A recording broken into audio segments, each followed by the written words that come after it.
Director Comey, I appreciate your willingness to appear before the committee today, and more importantly, I thank you for your dedicated service and leadership to the Federal Bureau of Investigation. Your appearance today speaks to the trust we have built over the years, and I'm looking forward to a very open and candid discussion today. I'd like to remind my colleagues that we will reconvene in closed session at 1 p.m. today, and I ask that you reserve for that venue any questions that might get into classified information. The Director has been very gracious with his time, but the Vice Chairman and I have worked out a very specific timeline for his commitment to be on the Hill, so we will do everything we can to meet that agreement. The Senate Select Committee on Intelligence exists to certify for the other 85 members of the United States Senate and the American people that the intelligence community is operating lawfully and has the necessary authorities and tools to accomplish its mission and keep America safe. Part of our mission, beyond the oversight we continue to provide to the intelligence community and its activities, is to investigate Russian interference in the 2016 U.S. elections. The committee's work continues. This hearing represents part of that effort. Jim, allegations have been swirling in the press for the last several weeks, and today's your opportunity to set the record straight. Yesterday, I read with interest your statement for the record, and I think it provides some helpful details surrounding your interactions with the President. It clearly lays out your understanding of those discussions, actions you took following each conversation, and your state of mind.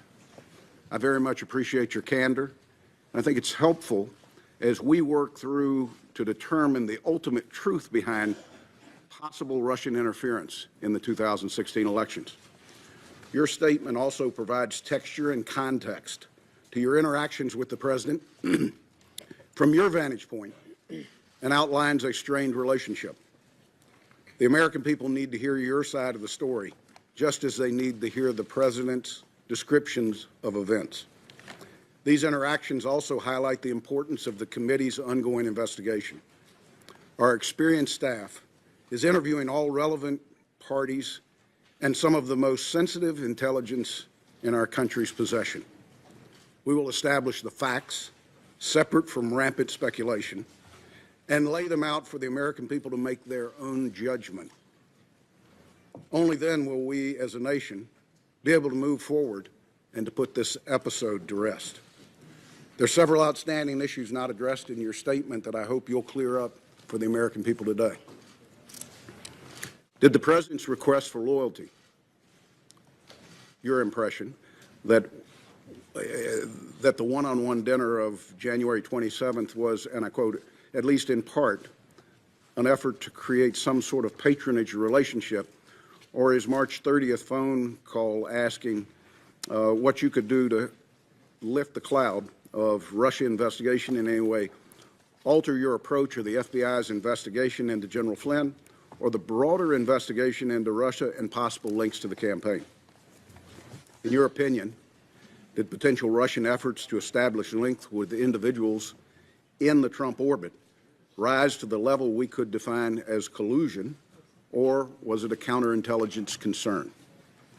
There's been a significant public speculation about your decision-making related to the Clinton email investigation. Why did you decide to publicly announce FBI's recommendations that the Department of Justice not pursue criminal charges? You have described it as a choice between a bad decision and a worse decision. The American people need to understand the facts behind your action. This committee is uniquely suited to investigate Russia's interference in the 2016 elections. We also have a unified bipartisan approach to what is a highly charged partisan issue. Russian activities during 2016 election may have been aimed at one party's candidate, but as my colleague Senator Rubio says frequently, in 2018 and 2020, it could be aimed at anyone, at home or abroad. My colleague Senator Warner and I have worked to stay in lockstep on this investigation. We've had our differences on approach at times, but I've constantly stressed that we need to be a team. and I think Senator Warner agrees with me. We must keep these questions above politics and partisanship. It's too important to be tainted by anyone trying to score political points. With that, again, I welcome you, Director, and I turn to the Vice Chairman for any comments he might have. Well, thank you, Mr. Chairman. And let me start by, again, actually thanking all the members of the committee for the seriousness in which they've taken on this task. Mr. Comey, thank you for agreeing to come testify as part of this committee's investigation into Russia. I realize that this hearing has been obviously the focus of a lot of Washington in the last few days. But the truth is, many Americans who may be tuning in today probably haven't focused on every twist and turn of the investigation. So I'd like to briefly describe, at least from this senator's standpoint, what we already know and what we're still investigating. To be clear, this investigation is not about relitigating the election. It's not about who won or lost, and it sure as heck is not about Democrats versus Republicans.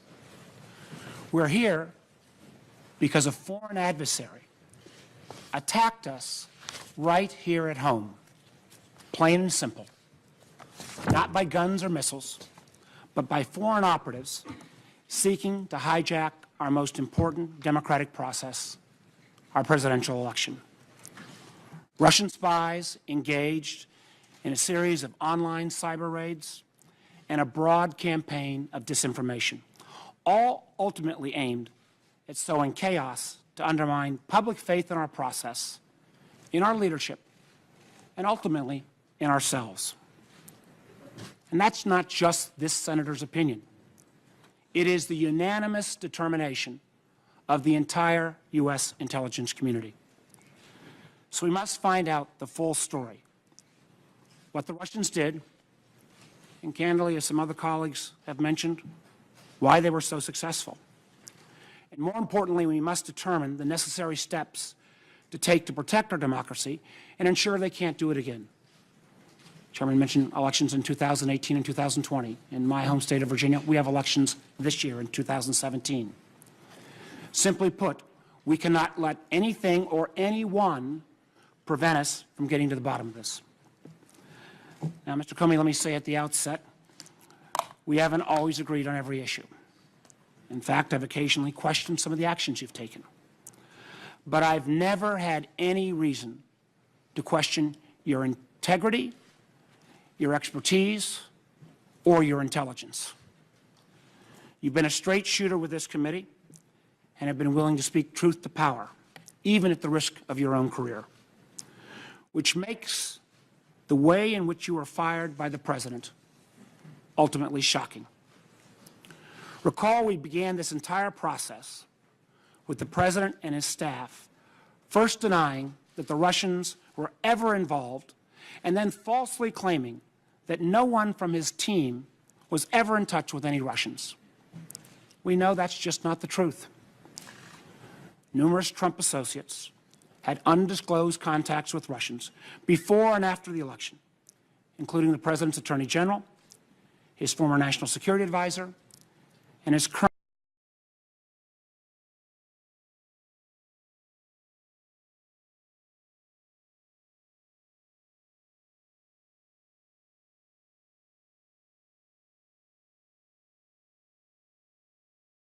job while telling him, quote, "I need loyalty. I expect loyalty." At a later meeting on February 14th, the President asked the Attorney General to leave the Oval Office so that he could privately ask Director Comey, again, quote, to see way clear to letting Flynn go. That is a statement that Director Comey interpreted as a request that he drop the investigation connected to General Flynn's false statements. Think about it. The President of the United States asking the FBI director to drop an ongoing investigation. And after that, the President called the FBI director on 2 additional occasions, March 30th and April 11th, and asked him again, quote, to lift the cloud on the Russia investigation. Now, Director Comey denied each of these improper requests. the loyalty pledge, the admonition to drop the Flynn investigation, the request to lift the cloud on the Russia investigation. Of course, after his refusals, Director Comey was fired. The initial explanation for the firing didn't pass any smell test. Somehow Director Comey was fired because he didn't treat Hillary Clinton appropriately. Of course, that explanation lasted about a day because the President himself then made very clear that he was thinking about Russia when he decided to fire Director Comey. Shockingly, reports suggest that the President admitted as much in an Oval Office meeting with the Russians the day after Director Comey was fired. Disparaging our country's top law enforcement official as a quote-unquote nut job, the President allegedly suggested that his firing relieved great pressure on his feelings about Russia. This is not happening in isolation.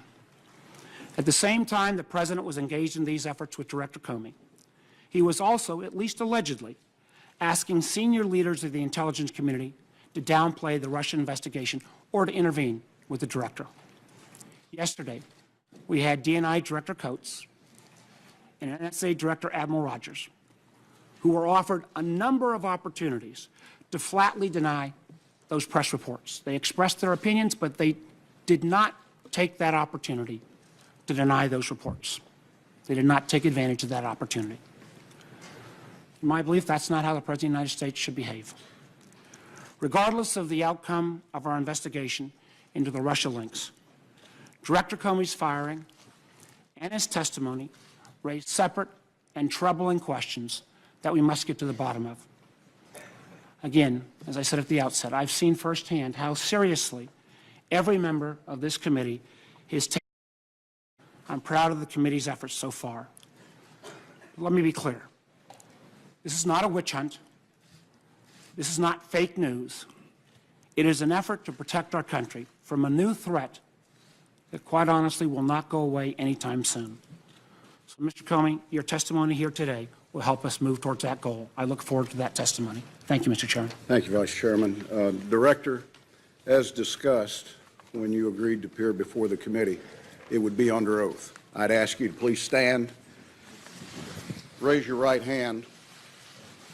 Do you solemnly swear to tell the truth, the whole truth, and nothing but the truth, so help you God?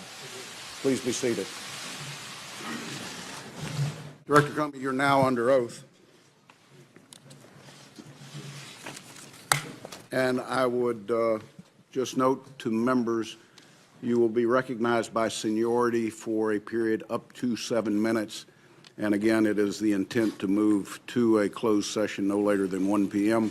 With that, Director Comey, you are recognized. You have the floor for as long as you might need. Thank you, Mr. Chairman. Ranking Member Warner, members of the committee, thank you for inviting me here to testify today. I've submitted my statement for the record, and I'm not going to repeat it here this morning. I thought I would just offer some very brief introductory remarks, and then I would welcome your questions. When I was appointed FBI Director in 2013, I understood that I served at the pleasure of the President. Even though I was appointed to a 10-year term, which Congress created in order to underscore the importance of the FBI being outside of politics and independent, I understood that I could be fired by a president for any reason or for no reason at all.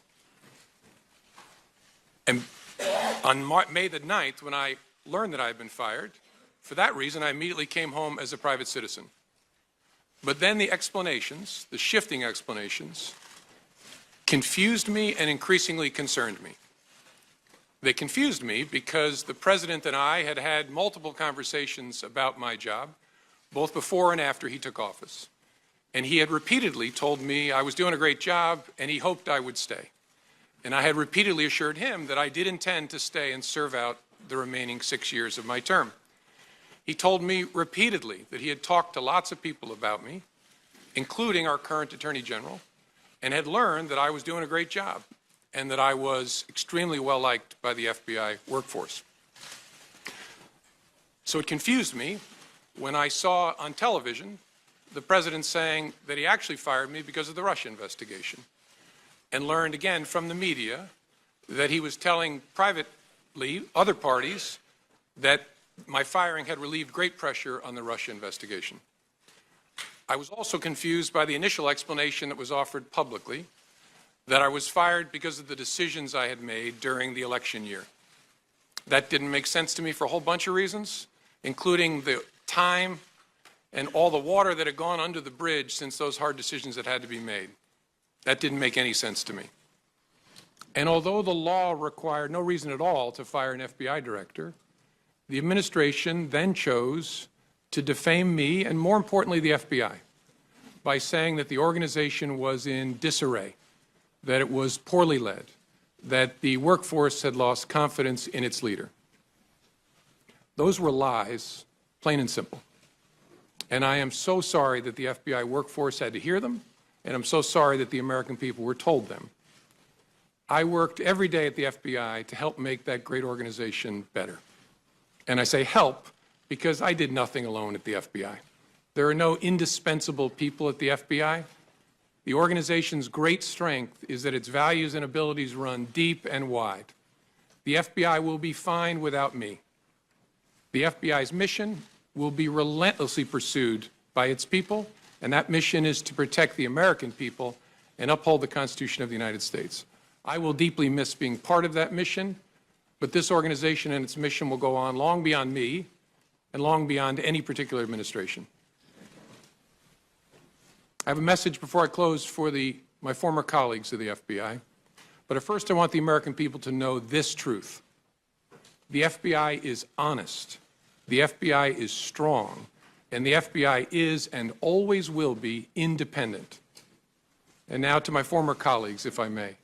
I am so sorry that I didn't get the chance to say goodbye to you properly.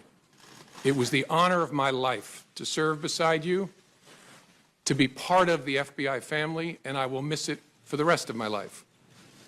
Thank you for standing watch. Thank you for doing so much good for this country. Do that good as long as ever you can. And Senators, I look forward to your questions.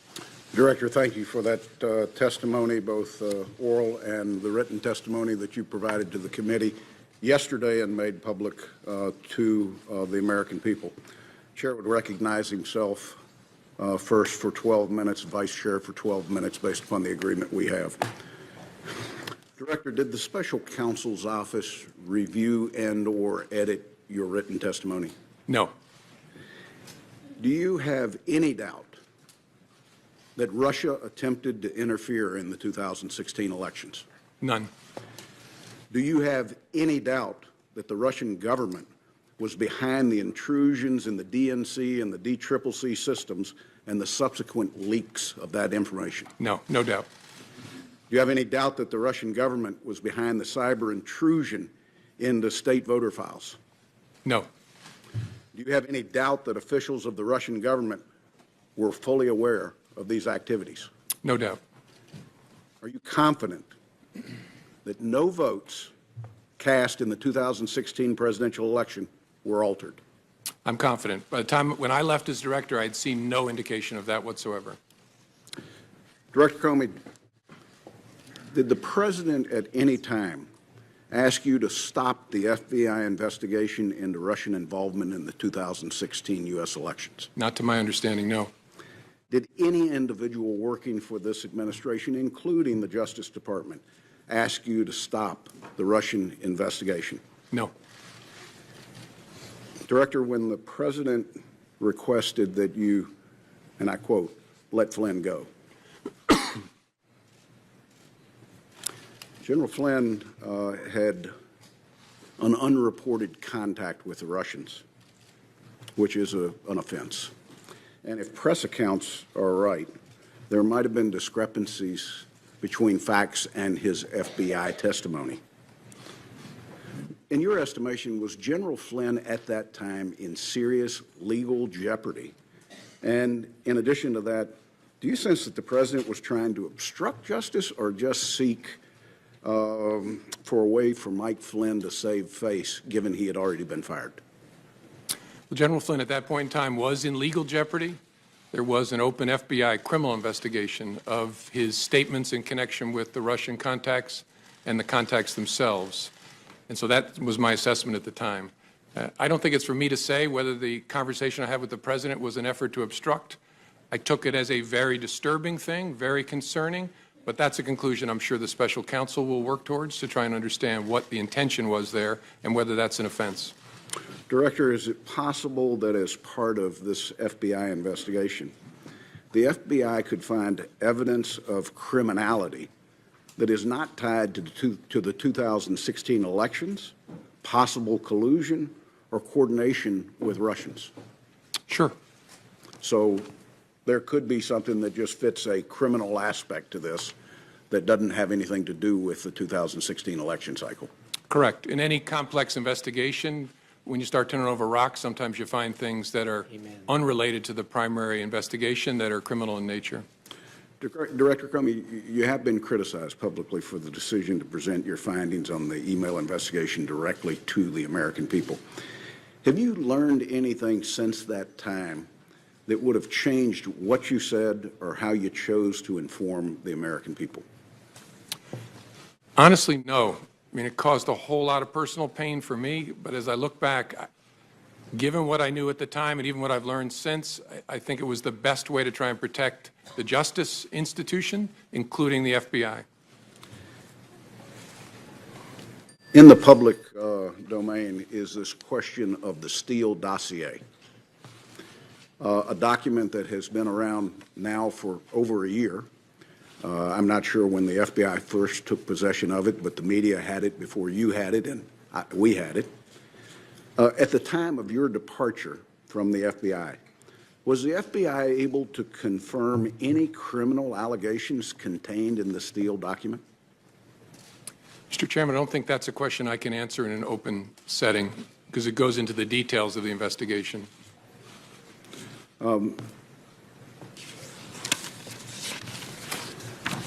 Director,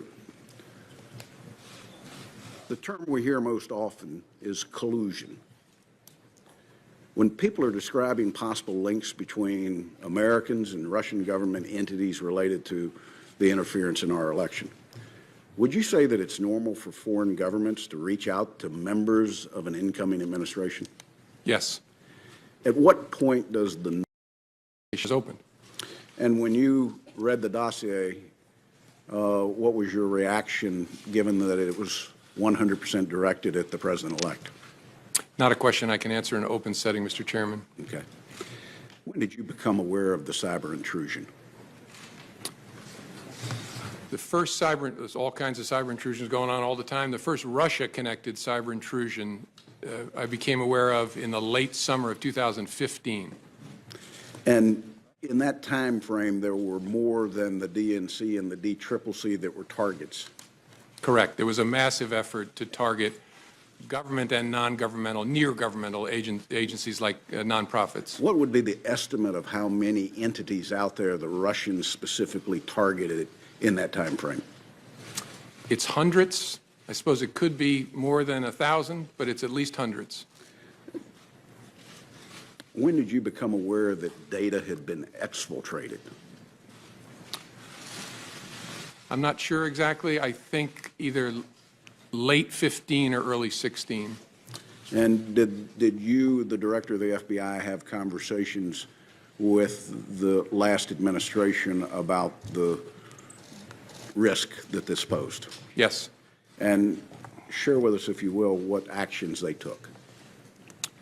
Well, the FBI had already undertaken an effort to notify all the victims, and that's what we consider the entities that were attacked as part of this massive spear phishing campaign. And so we notified them in an effort to disrupt what might be ongoing. And then there was a series of continuing interactions with entities through the rest of 15 into 16. And then throughout 16, the administration was trying to decide how to respond to the intrusion activity that it saw. And the FBI, in this case, unlike other cases that you might investigate, did you ever have access to the actual hardware that was hacked, or did you have to rely on a third party to provide you the data that they had collected? In the case of the DNC, and I believe the DCCC, but I'm sure the DNC, we did not have access to the devices themselves. We got relevant forensic information from a private party, a high-class entity that had done the work, but we didn't get direct access. But no content. Correct. Isn't content an important part of the forensics from a counterintelligence standpoint? It is, although what was briefed to me by my folks, the people who were my folks at the time, is that they had gotten the information from the private party that they needed to understand the intrusion by the spring of 2016. Let me go back, if I can, very briefly, to the decision to publicly go out with your results on the email. Was your decision influenced by the Attorney General's tarmac meeting with the former President Bill Clinton? Yes, in a ultimately conclusive way. That was the thing that capped it for me, that I had to do something separately to protect the credibility of the investigation, which meant both the FBI and the Justice Department. Were there other things that contributed to that that you can describe in an open session? There were other things that contributed to that. One significant item I can't. I know the committee's been briefed on. There's been some public accounts of it which are nonsense, but I understand the committee's been briefed on the classified facts. Probably the only other consideration that I guess I can talk about in an open setting is that at one point the Attorney General had directed me not to call it an investigation, but instead to call it a matter, which confused me and concerned me. But that was one of the bricks in the load that led me to conclude I have to step away from the department if we're to close this case credibly. Director, my last question. You're not only a seasoned prosecutor, you've led the FBI for years. You understand the investigative process. You've worked with this committee closely, and we're grateful to you because I think we've mutually built trust in what your organization does and what we do. Is there any doubt in your mind that this committee can carry out its oversight role in the 2016 Russian involvement in the elections in parallel with the now special counsel that's been set up? No, no doubt. It can be done. It requires lots of conversations. But Bob Mueller is one of this country's great, great pros, and I'm sure you all will be able to work it out with him to run it in parallel. I want to thank you once again. I want to turn to the Vice Chairman. Thank you, Mr. Chairman. And again, Director Comey, thank you for your service. And your comments to your FBI family, I know were heartfelt. Know that even though there are some in the administration who've tried to smear your reputation, you had Acting Director McCabe in public testimony a few weeks back and in public testimony yesterday reaffirm that the vast majority of the FBI community had great trust in your leadership and obviously trust in your integrity. I want to go through a number of the meetings that you referenced in your testimony. And let's start with the January 6th meeting in Trump Tower, where you went up with a series of officials to brief the President-elect on the Russia investigation. My understanding is you remained afterwards to brief him on, again, quote, some personally sensitive aspects of the information you relayed. Now, you said after that briefing, you felt compelled to document that conversation, that you actually started documenting it as soon as you got into the car. Now, you've had extensive experience at the Department of Justice and at the FBI. You've worked under presidents of both parties. What was it about that meeting that led you to determine that you needed to start putting down a written record? A combination of things. I think the circumstances, the subject matter, and the person I was interacting with. Circumstances first, I was alone with the President of the United States, or the President-elect, soon to be President. The subject matter, I was talking about matters that touch on the FBI's core responsibility and that relate to the President-elect personally. And then the nature of the person. I was honestly concerned that he might lie about the nature of our meeting, and so I thought it really important to document. That combination of things I'd never experienced before, but it led me to believe I got to write it down, and I got to write it down in a very detailed way. I think that's a very important statement you just made. And my understanding is that Then, again, unlike your dealings with presidents of either parties in your past experience, in every subsequent meeting or conversation with this president, you created a written record. Did you feel that you needed to create this written record of these memos because they might need to be relied on at some future date? Sure. I created records after conversations, and I think I did it after each of our 9 conversations. If I didn't, I did it for nearly all of them, especially the ones that were substantive. I knew that there might come a day when I would need a record of what had happened, not just to defend myself, but to defend the FBI and our integrity as an institution and the independence of our investigative function. That's what made this so difficult, is it was a combination of circumstances, subject matter, and the particular person. And so in all your experience, this was the only president that you felt like in every meeting you needed to document, because at some point, using your words, he might put out a non-truthful representation of that meeting. Now, That's right, Senator. And I, as I said in my written testimony, as FBI director, I interacted with President Obama, and I spoke only twice in 3 years and didn't document it. When I was Deputy Attorney General, I had one-on-one meeting with President Bush about a very important and difficult national security matter. I didn't write a memo documenting that conversation either. Sent a quick email to my staff to let them know there was something going on. But I didn't feel with President Bush the need to document it in that way. Again, because the combination of those factors just wasn't present with either President Bush or President Obama.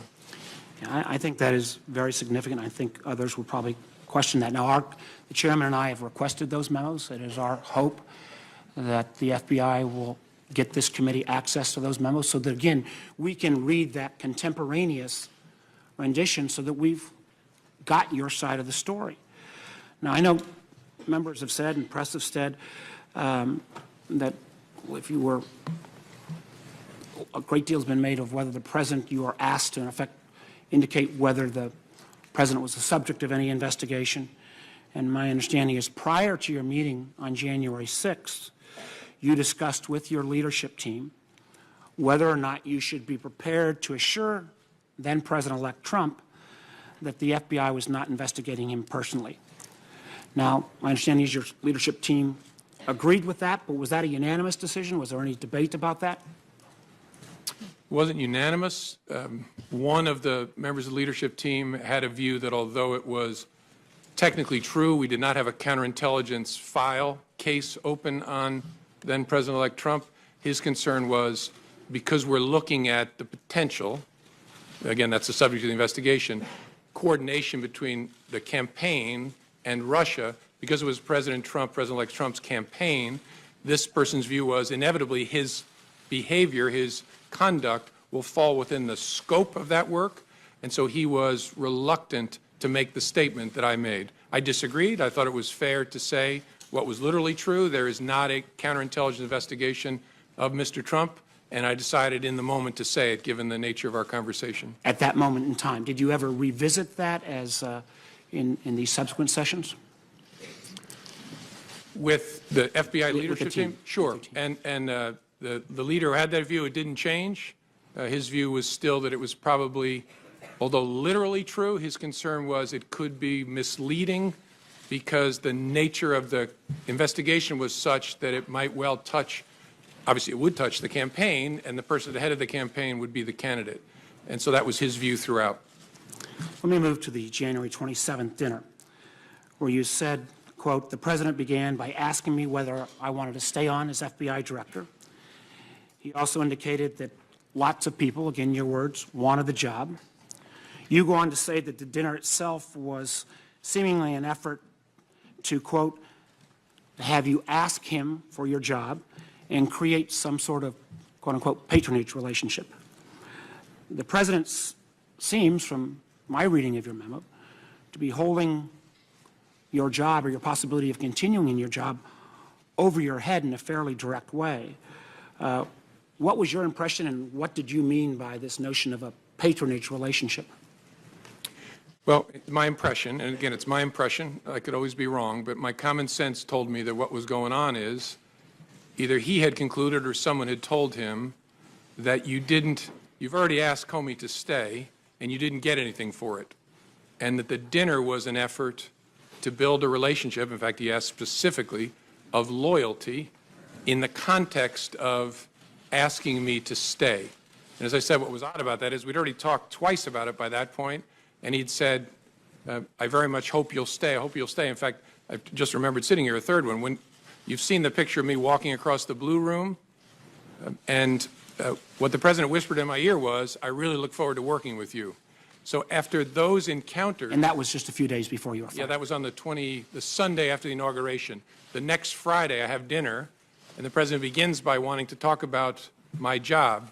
And so I'm sitting there thinking, wait a minute, 3 times you've already asked me to stay or talked about me staying. My common sense, again, I could be wrong, but my common sense told me what's going on here is he's looking to get something in exchange for granting my request to stay in the job. And again, we all understand, I was a governor, I had people work for me, but this constant request, and again, quoting you, him saying that he, despite you explaining your independence, he kept coming back to, I need loyalty, I expect loyalty. Had you ever had any of those kind of requests before from anyone else you'd worked for in the government? No.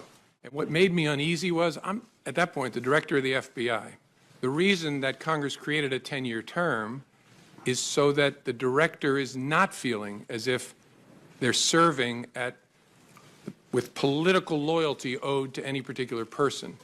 The statue of justice has a blindfold on because you're not supposed to be peeking out to see whether your patron is pleased or not with what you're doing.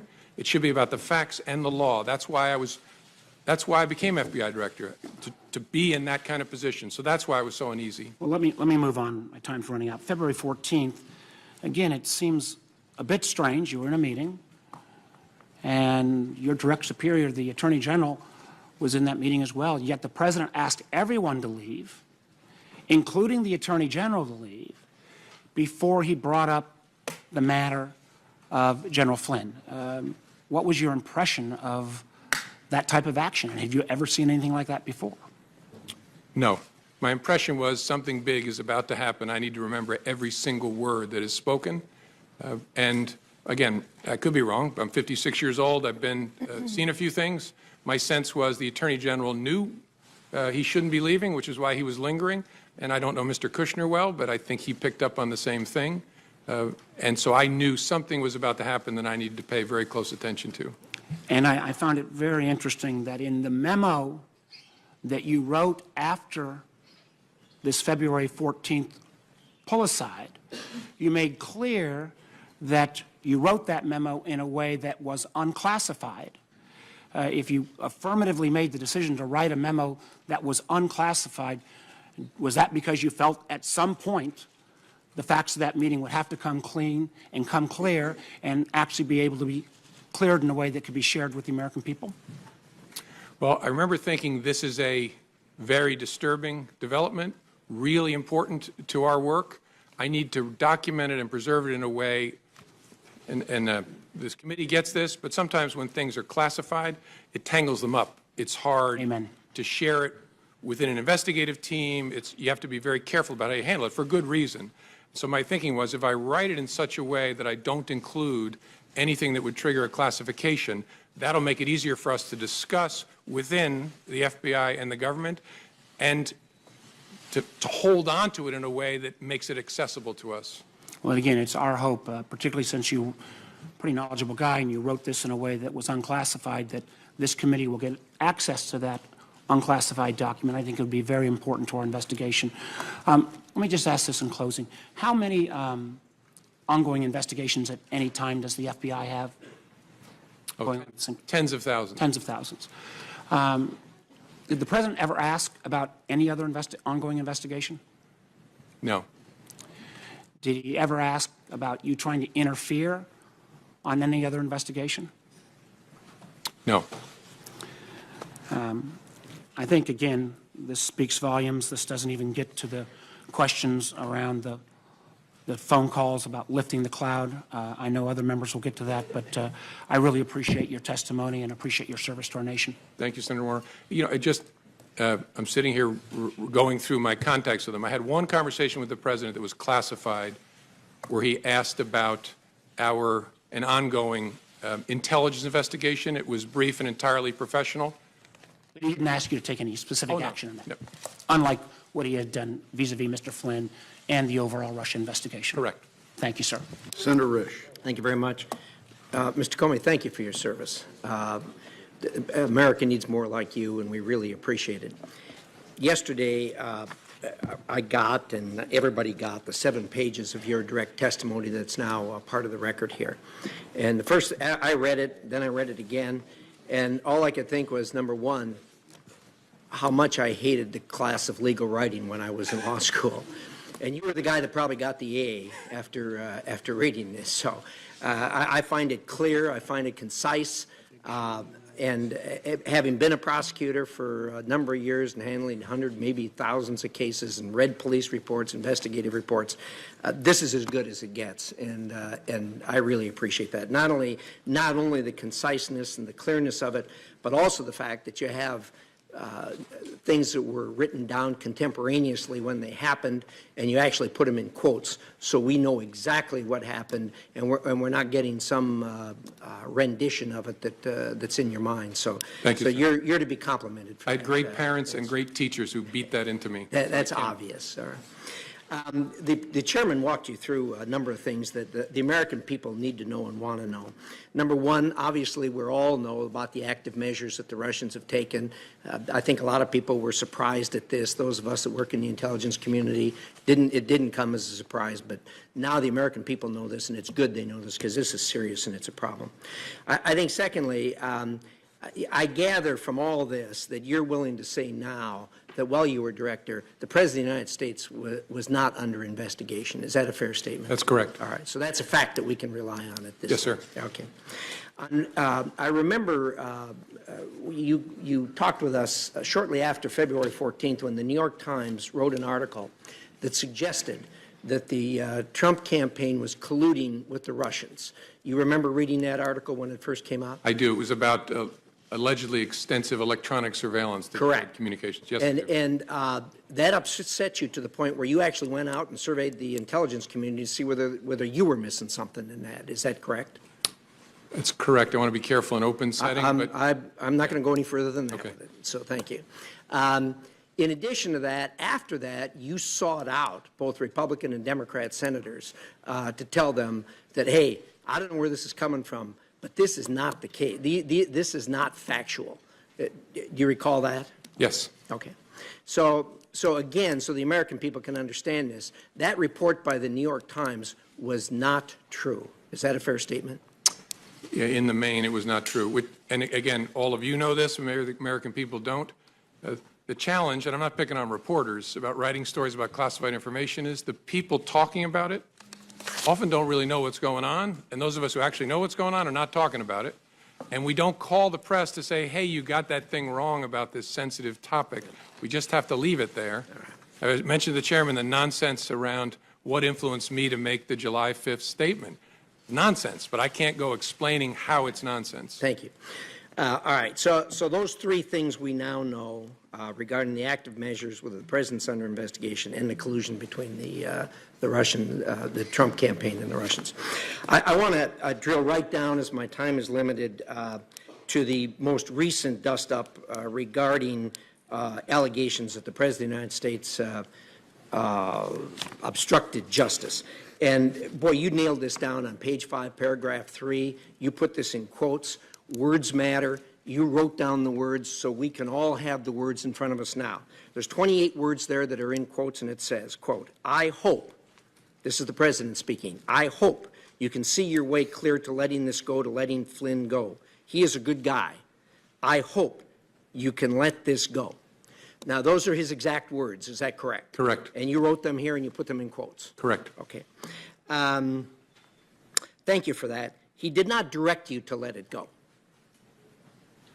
Not in his words, no. He did not order you to let it go. Again, those words are not in order. No. He said, I hope. Now, like me, you probably did hundreds of cases, maybe thousands of cases, charging people with criminal offenses. And, of course, you have knowledge of the thousands of cases out there that where people have been charged. Do you know of any case where a person has been charged for obstruction of justice, or for that matter, any other criminal offense, where they said or thought they hoped for an outcome? I don't know well enough to answer. And the reason I keep saying his words is I took it as a direction. Right. I mean, this is the President of the United States with me alone saying, I hope this. I took it as this is what he wants me to do. Now, I didn't obey that, but that's the way I took it. You may have taken it as a direction, but that's not what he said. Correct. That's why He said, I hope. those are exact words. Correct. You don't know of anyone that's ever been charged for hoping something. Is that a fair statement? I don't as I sit here. Yeah, thank you. Thank you, Mr. Chairman. Senator Feinstein. Thanks very much, Mr. Chairman. Mr. Comey, I just want you to know that I have great respect for you. Senator Cornyn and I sit on the Judiciary Committee, so we have occasion to have you before us. And I know that you're a man of strength and integrity, and I really regret the situation that we all find ourselves in. I just want to say that. Let me begin with one overarching question. Why do you believe you were fired? I guess I don't know for sure. I believe I take the president at his word that I was fired because of the Russia investigation. Something about the way I was conducting it, the president felt created pressure on him that he wanted to relieve. Again, I didn't know that at the time, but I've watched his interview. I've read the press accounts of his conversations, so I take him at his word there. Now, look, I could be wrong. Maybe he's saying something that's not true, but I take him at his word, at least based on what I know now. Talk for a moment about his request that you pledge loyalty and your response to that and what impact you believe that had. I don't know for sure because I don't know the president well enough to read him well. I think it was, first of all, our relationship didn't get off to a great start, given the conversation I had to have on January 6th. This was not, this didn't improve the relationship because it was very, very awkward. He was asking for something and I was refusing to give it. But again, I don't know him well enough to know how he reacted to that exactly. Do you believe the Russia investigation played a role? And why I was fired? Yes. Yes, because I've seen the president say so. Let's go to the Flynn issue.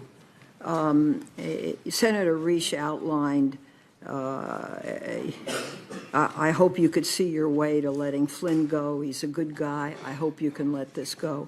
But you also said in your written remarks, and I quote, that you had understood the president to be requesting that we drop any investigation of Flynn in connection with false statements about his conversations with the Russian ambassador in December, end quote.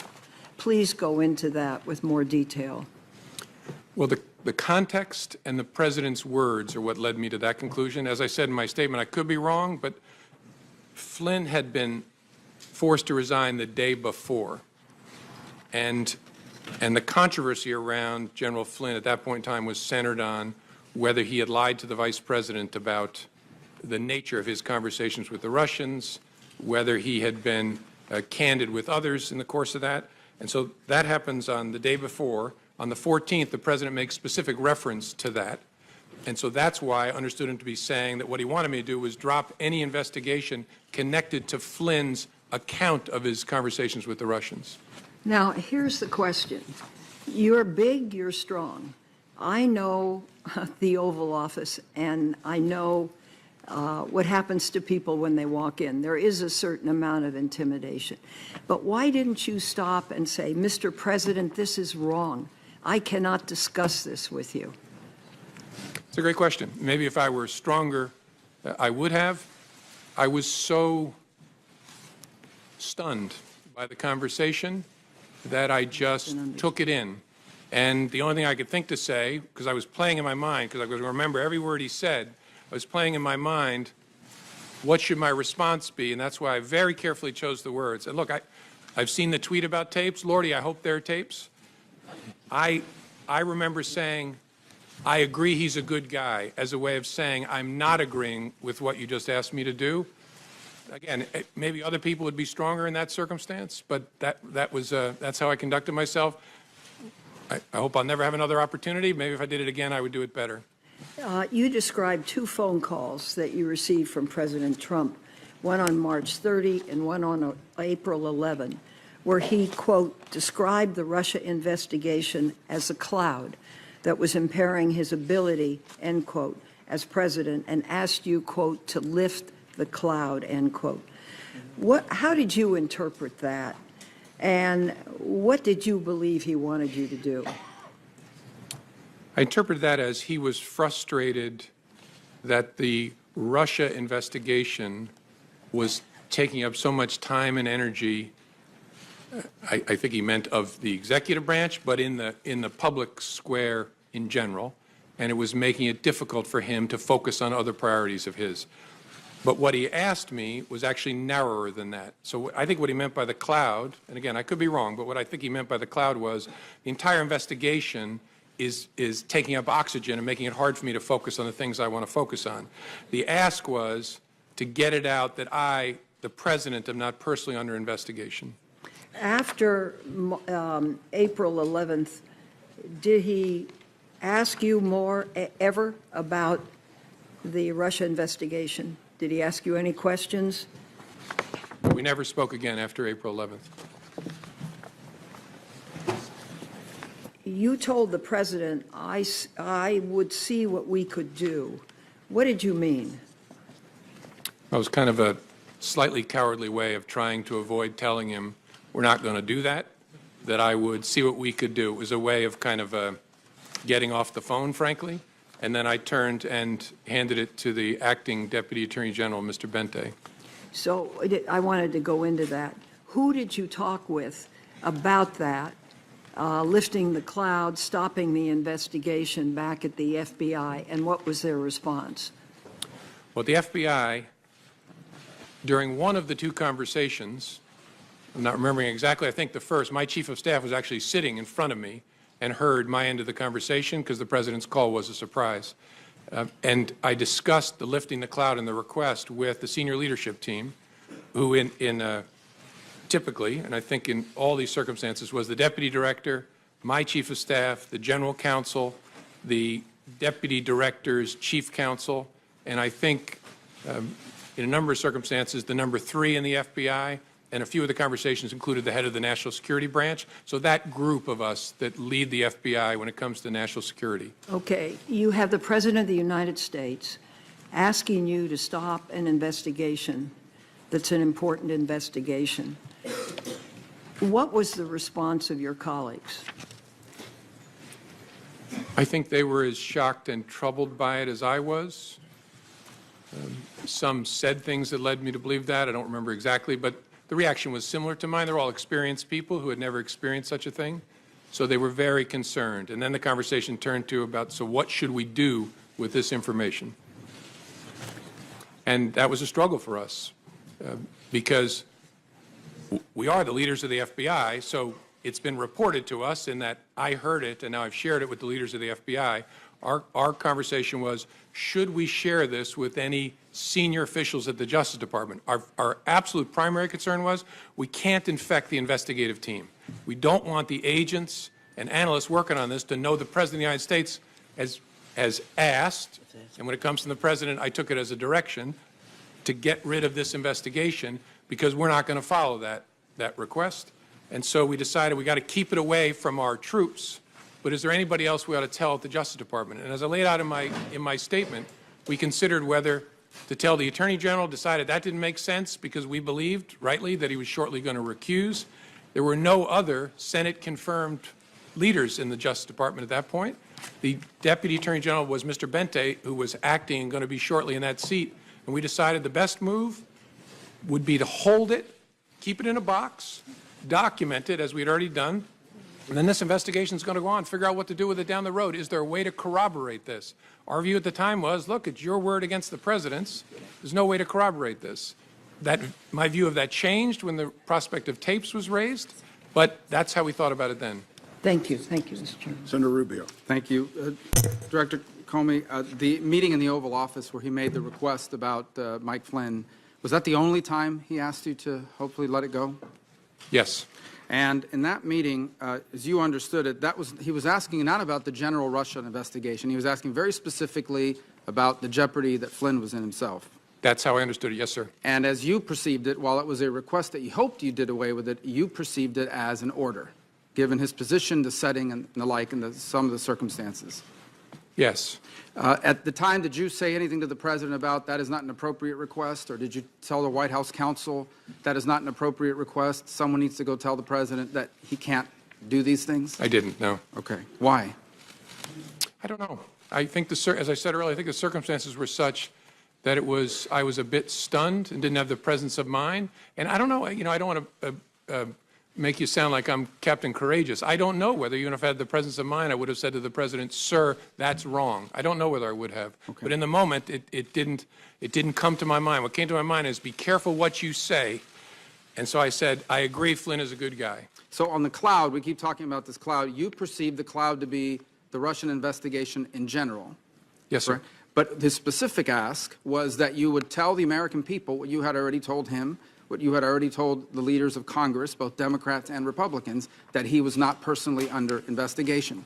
Yes, sir. In fact, he was asking you to do what you have done here today. Correct. Yes, sir. Okay. And again, at that setting, did you say to the president that it would be inappropriate for you to do so, and then talk to the White House counsel or anybody, so hopefully they would talk to him and tell him that he couldn't do this? First time I said, I'll see what we can do. Second time, I explained how it should work, that the White House counsel should contact the Deputy Attorney General.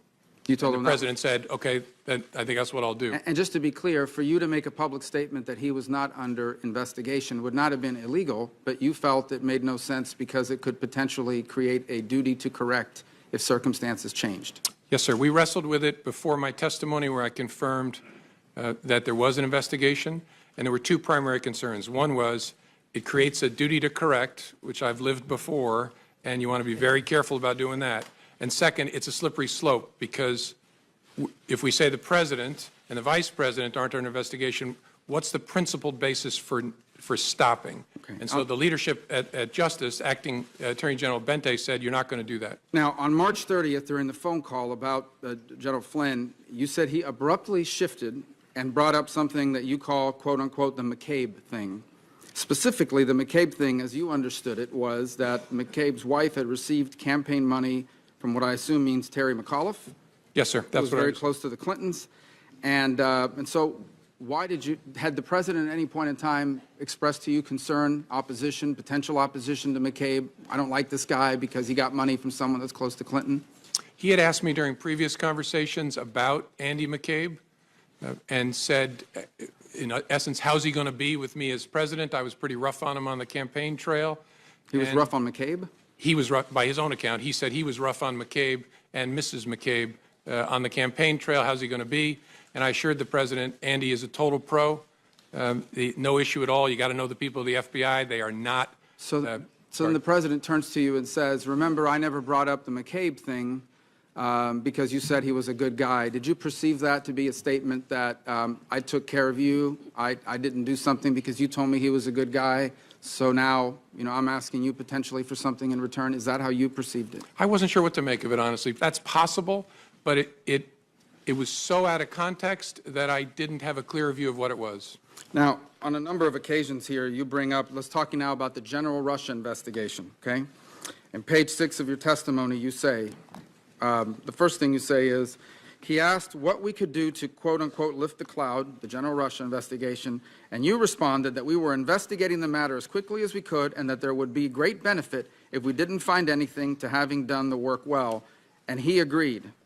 He reemphasized the problems it was causing him, but he agreed. So in essence, the president agreed with your statement that it would be great if we could have an investigation, all the facts came out, and we found nothing. So he agreed that that would be ideal, but this cloud is still messing up my ability to do the rest of my agenda. Is that an accurate assessment of? Yes, sir. He actually went farther than that. He said, and if some of my satellites did something wrong, it'd be good to find that out. Well, that's the second part, and that is the satellites. He said if one of my satellites, I imagine by that he meant some of the other people surrounding his campaign did something wrong, it would be great to know that as well. Yes, sir. That's what he said. So are those the only two instances in which that sort of back and forth happened, where the president was basically saying, and I'm paraphrasing here, it's okay, do the Russia investigation. I hope it all comes out. I have nothing to do with anything Russia. It'd be great if it all came out, if people around me were doing things that were wrong. Yes, as I recorded it accurately there, that was the sentiment he was expressing. Yes, sir. So what it comes down to is the president has asked three things of you. He asked for your loyalty, and you said you would be loyally honest. Honestly loyal. Honestly loyal. He asked you on one occasion to let the Mike Flynn thing go because he was a good guy. By the way, you're aware that he said the exact same thing in the press the next day. He's a good guy, he's been treated unfairly, et cetera, et cetera. So I imagine your FBI agents read that. I'm sure they did. The president's wishes were known to them, certainly by the next day when he had a press conference with the prime minister. But going back, the three requests were, number one, be loyal. Number two, let the Mike Flynn thing go. He's a good guy. He's been treated unfairly. And number three, can you please tell the American people what these leaders in Congress already know, what you already know, what you've told me 3 times, that I'm not personally under investigation? Those are the three things he asked. Yes, sir. You know, this investigation is full of leaks left and right. I mean, we've learned more from the newspapers sometimes than we do from our open hearings, for sure. Do you ever wonder why, of all the things in this investigation, the only thing that's never been leaked is the fact that the president was not personally under investigation, despite the fact that both Democrats and Republicans and the leadership of Congress knew that and have known that for weeks? I don't know. I find matters that are briefed to the Gang of 8 are pretty tightly held, in my experience. Finally, who are those senior leaders at the FBI that you shared these conversations with? As I said in response to Senator Feinstein's question, Deputy Director, my Chief of Staff, General Counsel, the Deputy Director's Chief Counsel, and then more often than not, the number 3 person at the FBI who's the Associate Deputy Director, and then quite often the head of the National Security Branch. Senator Wyden. Thank you, Mr. Chairman. Mr. Comey, welcome. You and I have had significant policy differences over the years, particularly protecting Americans' access to secure encryption. But I believe the timing of your firing stinks. And yesterday you put on the record testimony that demonstrates why the odor of presidential abuse of power is so strong. Now to my questions. In talking to Senator Warner about this dinner that you had with the president, I believe January 27th, all in one dinner, the president raised your job prospects, he asked for your loyalty, and denied allegations against him. All took place over one supper. Now, you told Senator Warner that the president was looking to, quote, get something. Looking back, did that dinner suggest that your job might be contingent on how you handled the investigation? I don't know that I'd go that far. I got the sense my job would be contingent upon how he felt excuse me, how he felt I conducted myself and whether I demonstrated loyalty. But I don't know whether I go so far as to connect it to the You said investigation. the president was trying to create some sort of patronage relationship. In a patronage relationship, isn't the underling expected to behave in a manner consistent with the wishes of the boss? Yes. Okay. Or at least consider how what you're doing will affect the boss as a significant consideration. Let me turn to the Attorney General. In your statement, you said that you and the FBI leadership team decided not to discuss the president's actions with Attorney General Sessions, even though he had not recused himself. What was it about the Attorney General's own interactions with the Russians or his behavior with regard to the investigation that would have led the entire leadership of the FBI to make this decision? Our judgment, as I recall, was that he was very close to and inevitably going to recuse himself for a variety of reasons. We also were aware of facts that I can't discuss in an open setting that would make his continued engagement in a Russia-related investigation problematic. And so we were convinced, and in fact, I think we'd already heard that the career people were recommending that he recuse himself, that he was not going to be in contact with Russia-related matters much longer. And that turned out to be the case. How would you characterize Attorney General Sessions' adherence to his recusal in particular with regard to his involvement in your firing, which the President has acknowledged was because of the Russian investigation? That's a question I can't answer. I think it's a reasonable question. If, as the President said, I was fired because of the Russia investigation, why was the Attorney General involved in that chain? I don't know. And so I don't have an answer for the question. Your testimony was that the President's request about Flynn could infect the investigation. Had the President got what he wanted and what he asked of you, what would have been the effect on the investigation? Well, we would have closed any investigation of General Flynn in connection with his statements about and encounters with Russians in the late part of December. So we would have dropped an open criminal investigation. So, in effect, when you talk about infecting the enterprise, you would have dropped something major that would have spoken to the overall ability of the American people to get the facts. Correct. And as good as our people are, our judgment was we don't want them hearing that the President of the United States wants this to go away because it might have an effect on their ability to be fair and impartial and aggressive. Now, the acting Attorney General Yates found out that Michael Flynn could be blackmailed by the Russians, and she went immediately to warn the White House. Flynn is gone, but other individuals with contacts with the Russians are still in extremely important positions of power. Should the American people have the same sense of urgency now with respect to them? I think all I can say, Senator, is the special counsel's investigation is very important. Understanding what efforts there were or are by the Russian government to influence our government is a critical part of the FBI's mission. So, and you've got the right person in Bob Mueller to lead it. So it's a very important piece of work. Vice President Pence was the head of the transition. To your knowledge, was he aware of the concerns about Michael Flynn prior to or during General Flynn's tenure as National Security Advisor? I don't. You're asking, including up to the time when Flynn was forced to resign? My understanding is that he was, and I'm trying to remember where I get that understanding from. I think from Acting Attorney General Yates.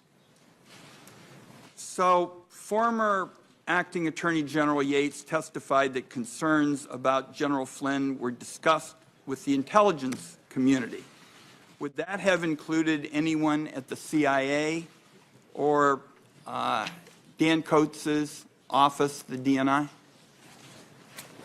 I would assume yes. Michael Flynn resigned 4 days after Attorney General Sessions was sworn in. Do you know if the Attorney General was aware of the concerns about Michael Flynn during that period?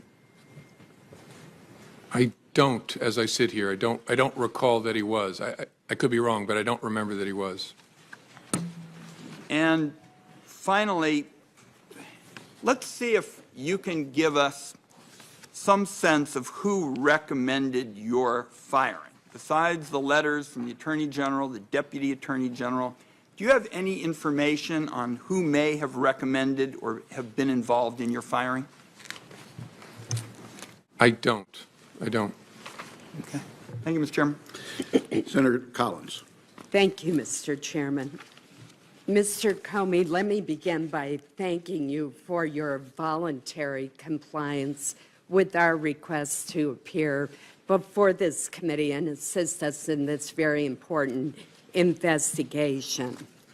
I want first to ask you about your conversations with the President, the 3 conversations in which you told him that he was not under investigation. The first was during your January 6th meeting, according to your testimony, in which it appears that you actually volunteered that assurance. Is that correct? That's correct. Did you limit that statement to counterintelligence investigations, or were you talking about any kind of FBI investigation? I didn't use the term counterintelligence. I was speaking to him and briefing him about some salacious and unverified material. It was in the context of that he had a strong and defensive reaction about that not being true. And my reading of it was important for me to assure him we were not personally investigating him.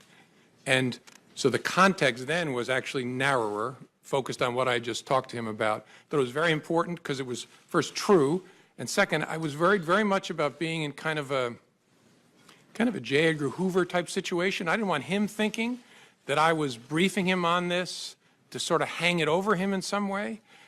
I was briefing him on it because we had been told by the media it was about to launch.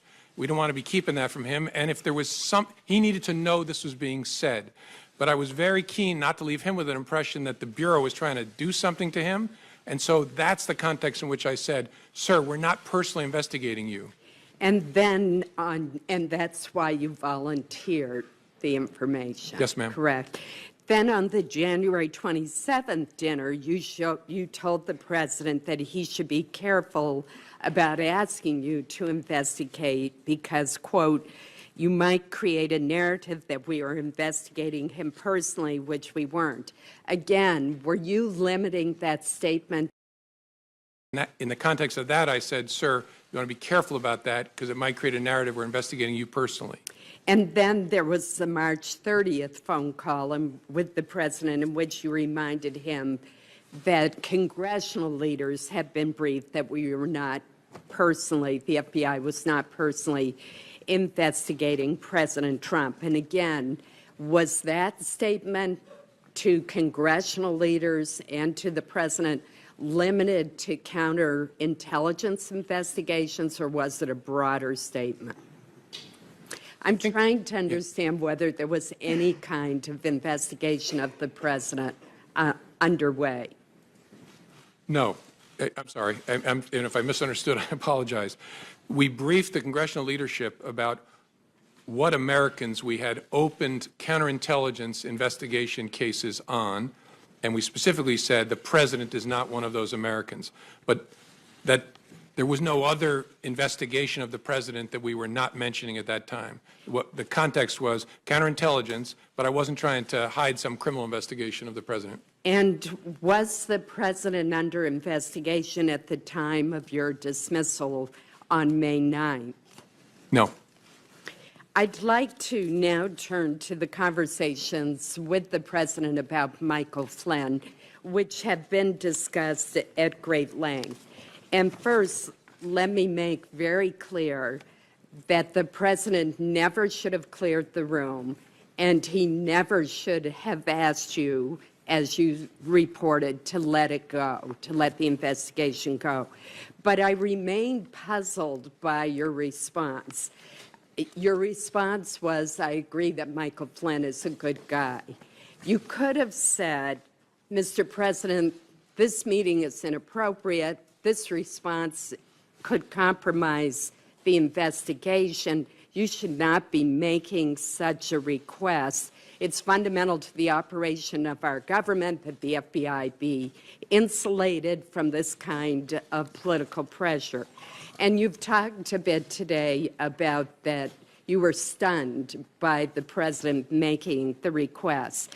But my question to you is, later on, upon reflection, did you go to anyone at the Department of Justice and ask them to call the White House counsel's office and explain that the president had to have a far better understanding and appreciation of his role vis-a-vis the FBI? In general, I did. I spoke to the Attorney General, and I spoke to the new Deputy Attorney General, Mr. Rosenstein, when he took office, and explained my serious concern about the way in which the president is interacting, especially with the FBI. And I specifically, as I said in my testimony, told the Attorney General, it can't happen that you get kicked out of the room and the president talks to me. But look, in the room, but why didn't we raise the specific? It was of investigative interest to us to try and figure out, so what just happened with the president's request? So I would not have wanted to alert the White House that it had happened until we figured out what are we going to do with this investigatively. Your testimony was that you went to Attorney General Sessions and said, don't ever leave me alone with him again. Are you saying that you also told him that he had made a request that you let it go with regard to part of the investigation of Michael Flynn? No, I specifically did not. I did not. You mentioned that from your very first meeting with the president, you decided to write a memo memorializing the conversation. What was it about that very first meeting that made you write a memo when you had not done that with two previous presidents? As I said, a combination of things.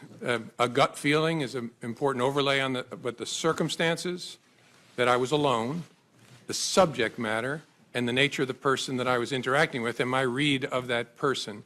And yeah, and really just a gut feel laying on top of all of that, that it's going to be important to protect this organization, that I make records of this. And finally, did you show copies of your memos to anyone outside of the Department of Justice? Yes. And to whom did you show copies? I asked, President tweeted on Friday after I got fired that I better hope there's not tapes. I woke up in the middle of the night on Monday night, because it didn't dawn on me originally, that there might be corroboration for our conversation. There might be a tape. And my judgment was I needed to get that out into the public square. And so I asked a friend of mine to share the content of the memo with a reporter.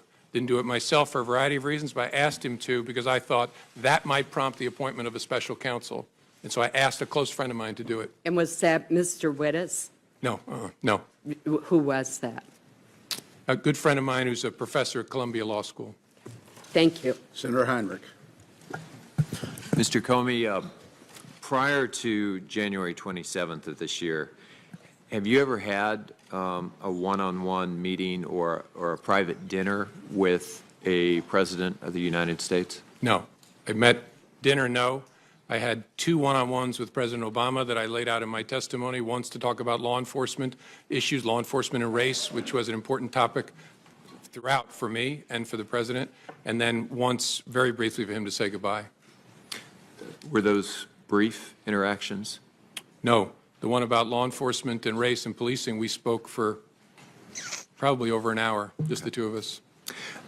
How unusual is it to have a one-on-one dinner with the president? Did that strike you as odd? Yeah, so much so that I assumed there would be others, that he couldn't possibly be having dinner with me alone. Do you have an impression that if you had found, if you had behaved differently in that dinner, and I am quite pleased that you did not, but if you had found a way to express some sort of expression of loyalty or given some suggestion that the Flynn criminal investigation might be pursued less vigorously, do you think you would have still been fired? I don't know. It's impossible to say looking back. I don't know. But you felt like those two things were directly relevant to your the kind of relationship that the president was seeking to establish with you? Sure. Yes. Yeah. The president has repeatedly talked about the Russian investigation into the U.S. Or the Russia's involvement in the U.S. election cycle as a hoax and as fake news. Can you talk a little bit about what you saw as FBI director, and obviously only the parts that you can share in this setting, that demonstrate how serious this action actually was and why there was an investigation in the first place? Yes, sir. There should be no fuzz on this whatsoever. The Russians interfered in our election during the 2016 cycle. They did it with purpose. They did it with sophistication. They did it with overwhelming technical efforts. And it was an active measures campaign driven from the top of that government. There is no fuzz on that. It is a high confidence judgment of the entire intelligence community.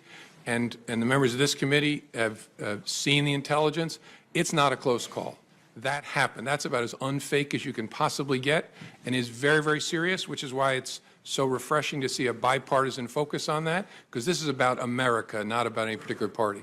So that was a hostile act by the Russian government against this country. Yes, sir. Did the president, in any of those interactions that you've shared with us today, ask you what you should be doing or what our government should be doing or the intelligence community to protect America against Russian interference in our election system? I don't recall a conversation like that. Never. No. Do you find it odd? Not with President Trump. Right. I attended a fair number of meetings on that with President Obama. Do you find it odd that the president seemed unconcerned by Russia's actions in our election? I can't answer that because I don't know what other conversations he had with other advisors or other intelligence community leaders. So I just don't know sitting here. Did you have any interactions with the president that suggested he was taking that hostile action seriously? I don't remember any interactions with the president other than the initial briefing on January the 6th. I don't remember, could be wrong, but I don't remember any conversations with him at all about that. As you're very aware, it was only the two of you in the room for that dinner. You've told us that the president asked you to back off the Flynn investigation. The president told a reporter. Not in that dinner. Fair enough. Told the reporter he never did that. You've testified that the president asked for your loyalty in that dinner. The White House denies that. A lot of this comes down to who should we believe. Do you want to say anything as to why we should believe you? Probably, my mother raised me not to say things like this about myself, so I'm not going to. I think people should look at the whole body of my testimony, because as I used to say to juries, that when I talked about a witness, you can't cherry pick it. You can't say, I like these things he said, but on this, he's a dirty, rotten liar. Right. You got to take it all together, and I've tried to be open and fair and transparent and accurate. A really significant fact to me is, so why did he kick everybody out of the Oval Office? Why would you kick the Attorney General, the President, the Chief of Staff out to talk to me if it was about something else? And so that to me, as an investigator, is a very significant fact. And as we look at testimony or as communication from both of you, we should probably be looking for consistency. Well, in looking at any witness, you look at consistency, track record, demeanor, record over time, that sort of thing. Thank you. So there are reports that the incoming Trump administration, either during the transition and or after the inauguration, attempted to set up a sort of backdoor communication channel with the Russian government using their infrastructure, their devices or facilities. What would be the risks, particularly for a transition, someone not actually in the office of the president yet, to setting up unauthorized channels with a hostile foreign government, especially if they were to evade our own American intelligence services? I'm not going to comment on whether that happened in an open setting, but the primary risk is obvious. You spare the Russians the cost and effort of having to break into our communications channels by using theirs. And so you make it a whole lot easier for them to capture all of your conversations and then to use those to the benefit of Russia against the United States. The memos that you wrote, did you write all 9 of them in a way that was designed to prevent them from needing classification? No. And on a few of the occasions I sent emails to my chief of staff or others on some of the brief phone conversations that I recall. The first one was a classified briefing. Although it wasn't in a SCIF, it was in a conference room at Trump Tower. It was a classified briefing, and so I wrote that on a classified device. The one I started typing in the car, that was a classified laptop that I started working on. Any reason in a classified environment, in a SCIF, that this committee it would not be appropriate to see those communications from, at least from your perspective as the author? No. Thank you, Mr. Chairman. Senator Blunt. Thank you, Mr. Chairman. Mr. Comey, when you were terminated at the FBI, I said, and still continue to feel, that you have provided years of great service to the country. I also said that I'd had significant questions over the last year about some of the decisions you made. If the president hadn't terminated your service, would you still be, in your opinion, the director of the FBI today? Yes, sir. So you took as a direction from the president something that you thought was serious and troublesome, but continued to show up for work the next day. Yes, sir. And 6 weeks later, we're telling the president on March the 30th that he was not personally the target of any investigation. Correct. On March the 30th, and I think again on April 11th as well, I told him we're not investigating him personally. That was true. Well, the point to me, the concern to me there is that all these things are going on. You now, in retrospect, or at least you now, to this committee, that you had serious concerns about what the president had, you believe, directed you to do, and had taken no action, hadn't even reported up the chain of command, assuming you believe there isn't up the chain of command, that these things had happened. Do you have a sense of that, looking back, that that was a mistake? No. In fact, I think no action was the most important thing I could do to make sure there was no interference with the investigation. And on the Flynn issue specifically, I believe you said earlier that you believe the president was suggesting you drop any investigation of Flynn's account of his conversation with the Russian ambassador, which was essentially misleading the vice president and others? Correct. And I'm not going to go into the details, but whether there were false statements made to government investigators as well. Any suggestion that General Flynn had violated the Logan Act, I always find pretty incredible. The Logan Act's been on the books for over 200 years. Nobody's ever been prosecuted for violating the Logan Act. My sense would be that the discussion, not the problem, misleading investigators or the vice president might have been. That's fair. Yes, sir. And had you previously on February the 14th discussed with the president in the previous meeting anything your investigators had learned or their impressions from talking to Flynn? No, sir. So he said he's a good guy, you said he's a good guy, and that was no further action taken on that? Well, he said more than that, but there was no, the action was, I wrote it up, briefed our senior team, tried to figure out what to do with it, and just made a decision. We're going to hold this and then see what we make of it down the road. Yes, sir. Was it your view that not briefing up meant you really had no responsibility to report that to the Justice Department in some way? I think at some point, and I don't know what Director Mueller is going to do with it, but at some point, I was sure we were going to brief it to the team in charge of the case. But our judgment was, in the short term, doesn't make sense to, no fuzz on the fact I reported to the Attorney General. That's why I stressed he shouldn't be kicked out of the room.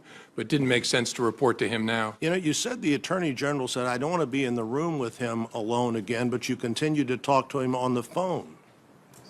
What is the difference in being in the room alone with him and talking to him on the phone alone? Yeah, I think what I stressed to the Attorney General was a little broader than just the room. I said, I report to you. It's very important you be between me and the White House. After that discussion with the Attorney General, did you take phone calls from the President? Yes, sir. So why did you just say you need to talk to, why didn't you say, I'm not taking that call, you need to talk to the Attorney General? Well, I did on the April 11th call, and I reported the calls, the March 30th call and the April 11th call, to my superior, who was the acting Deputy Attorney General. I don't want to run out of time here. Let me make one other point. In reading your testimony, January the 3rd, January the 27th, and March the 30th, it appears to me that on all three of those occasions, you, unsolicited by the President, made the point to him that he was not a target of an investigation. Correct. Yes, sir. One, I thought the March 30th, very interesting. You said, well, even though you don't want, you may not want us, that was the 27th, where he said, why don't you look into that dossier thing more? You said, well, you may not want that because then we couldn't tell you, you couldn't say with, we couldn't answer the question about you being a target of the investigation, but you didn't seem to be answering that question anyhow, as Senator Rubio pointed out, the one unanswered, unleaked question seems to have been that in this whole period of time. But you said something earlier I don't want to fail to follow up on. You said after you were dismissed, you gave information to a friend so that friend could get that information into the public media. Correct. What kind of information was that? What kind of information did you give to a friend? That the Flynn conversation, that the president had asked me to let the Flynn, I mean, I'm forgetting my exact own words, but the conversation in the Oval Office. So you didn't consider your memo or your sense of that conversation to be a government document. You considered it to be somehow your own personal document that you could share with the media as you wanted to? Correct. Through a friend? I understood this to be my recollection recorded of my conversation with the president. As a private citizen, I felt free to share that. I thought it very important to get it out. So were all of your memos that you recorded on classified or other documents, memos that might be yours as a private citizen? I'm sorry, I'm not following the question. Well, I think you said you'd use classified. Oh, yeah, not the classified documents. Unclassified, I don't have any of them anymore, but I gave them to the special counsel. But, yeah, my view was that the content of those unclassified, the memorialization of those conversations was my recollection recorded. So why didn't you give those to somebody yourself rather than give them through a third party? Because I was worried the media was camping at the end of my driveway at that point, and I was actually going out of town with my wife to hide, and I worried it would be like feeding seagulls at the beach if it was I who gave it to the media. So I asked my friend, make sure this gets out. It does seem to me that what you do there is create a source close to the former director of the FBI as opposed to just taking responsibility yourself for saying, here are these records. And like everybody else, I have other things I'd like to get into, but I'm out of time. Okay. Senator King. Thank you. First, I'd like to acknowledge Senator Blumenthal and earlier Senator Nelson. I think the one principal thing you'll learn today, Senator, is that the chairs there are less comfortable than the chairs here. But I welcome you to the hearing. Mr. Comey, a broad question. Was the Russian activity in the 2016 election a one-off proposition, or is this part of a long-term strategy? Will they be back? Oh, it's a long-term practice of theirs. It stepped up a notch in a significant way in 16. They'll be back. I think that's very important for the American people to understand that this is very much a forward-looking investigation in terms of how do we understand what they did and how do we prevent it. Would you agree that that's a big part of our role here? Yes, sir, and it's not a Republican thing or a Democratic thing. It really is an American thing. They're going to come for whatever party they choose to try and work on behalf of, and they're not devoted to either, in my experience. They're just about their own advantage, and they will be back. That's my observation. I don't think Putin is a Republican or a Democrat. He's an opportunist. I think that's a fair statement. With regard to the several of these conversations, in his interview with Lester Holt on NBC, the president said, I had dinner with him. He wanted to have dinner because he wanted to stay on. Is this an accurate statement? No, sir. Did you in any way initiate that dinner? No. He called me at my desk at lunchtime and asked me, was I free for dinner that night? And called himself and said, can you come over for dinner tonight? And I said, yes, sir. He said, will 6 work? I think he said 6 first. And then he said, I was going to invite your whole family, but we'll do that next time. I wanted you to come over. And is that a good time? I said, sir, whatever works for you. And then he said, how about 6:30? And I said, whatever works for you, sir. And then I hung up and had to call my wife and break a date with her. I was supposed to take her out to dinner that night. That's one of the all-time great excuses for breaking a date. Yeah. In retrospect, I love spending time with my wife. I wish I'd been there that night. That's one question I'm not going to follow up, Mr. Comey. But in that same interview, the president said, in one case I called him and in one case he called me. Is that an accurate statement? No. Did you ever call the president? No. I might. The only reason I'm hesitating is I think there was at least one conversation where I was asked to call the White House switchboard to be connected to him, but I never initiated a communication with the president. And in his press conference on May 18th, the president was asked whether he had urged you to shut down the investigation into Michael Flynn. The president responded, quote, no, no. Next question. Is that an accurate statement? I don't believe it is. Thank you. With regard to the question of him being personally under investigation, does that mean that the dossier is not being reviewed or investigated or followed up on in any way? I obviously can't comment either way. I can't talk in an open setting about the investigation as it was when I was the head of the FBI, and obviously it's Director Bob Mueller's responsibility now, so I don't know. So clearly your statements to the President back in these various times when you assured him he wasn't under investigation were as of that moment. That correct, is it not? Correct. Now, on the Flynn investigation, is it not true that Mr. Flynn was and is a central figure in this entire investigation of the relationship between the Trump campaign and the Russians? I can't answer that in an open setting, sir.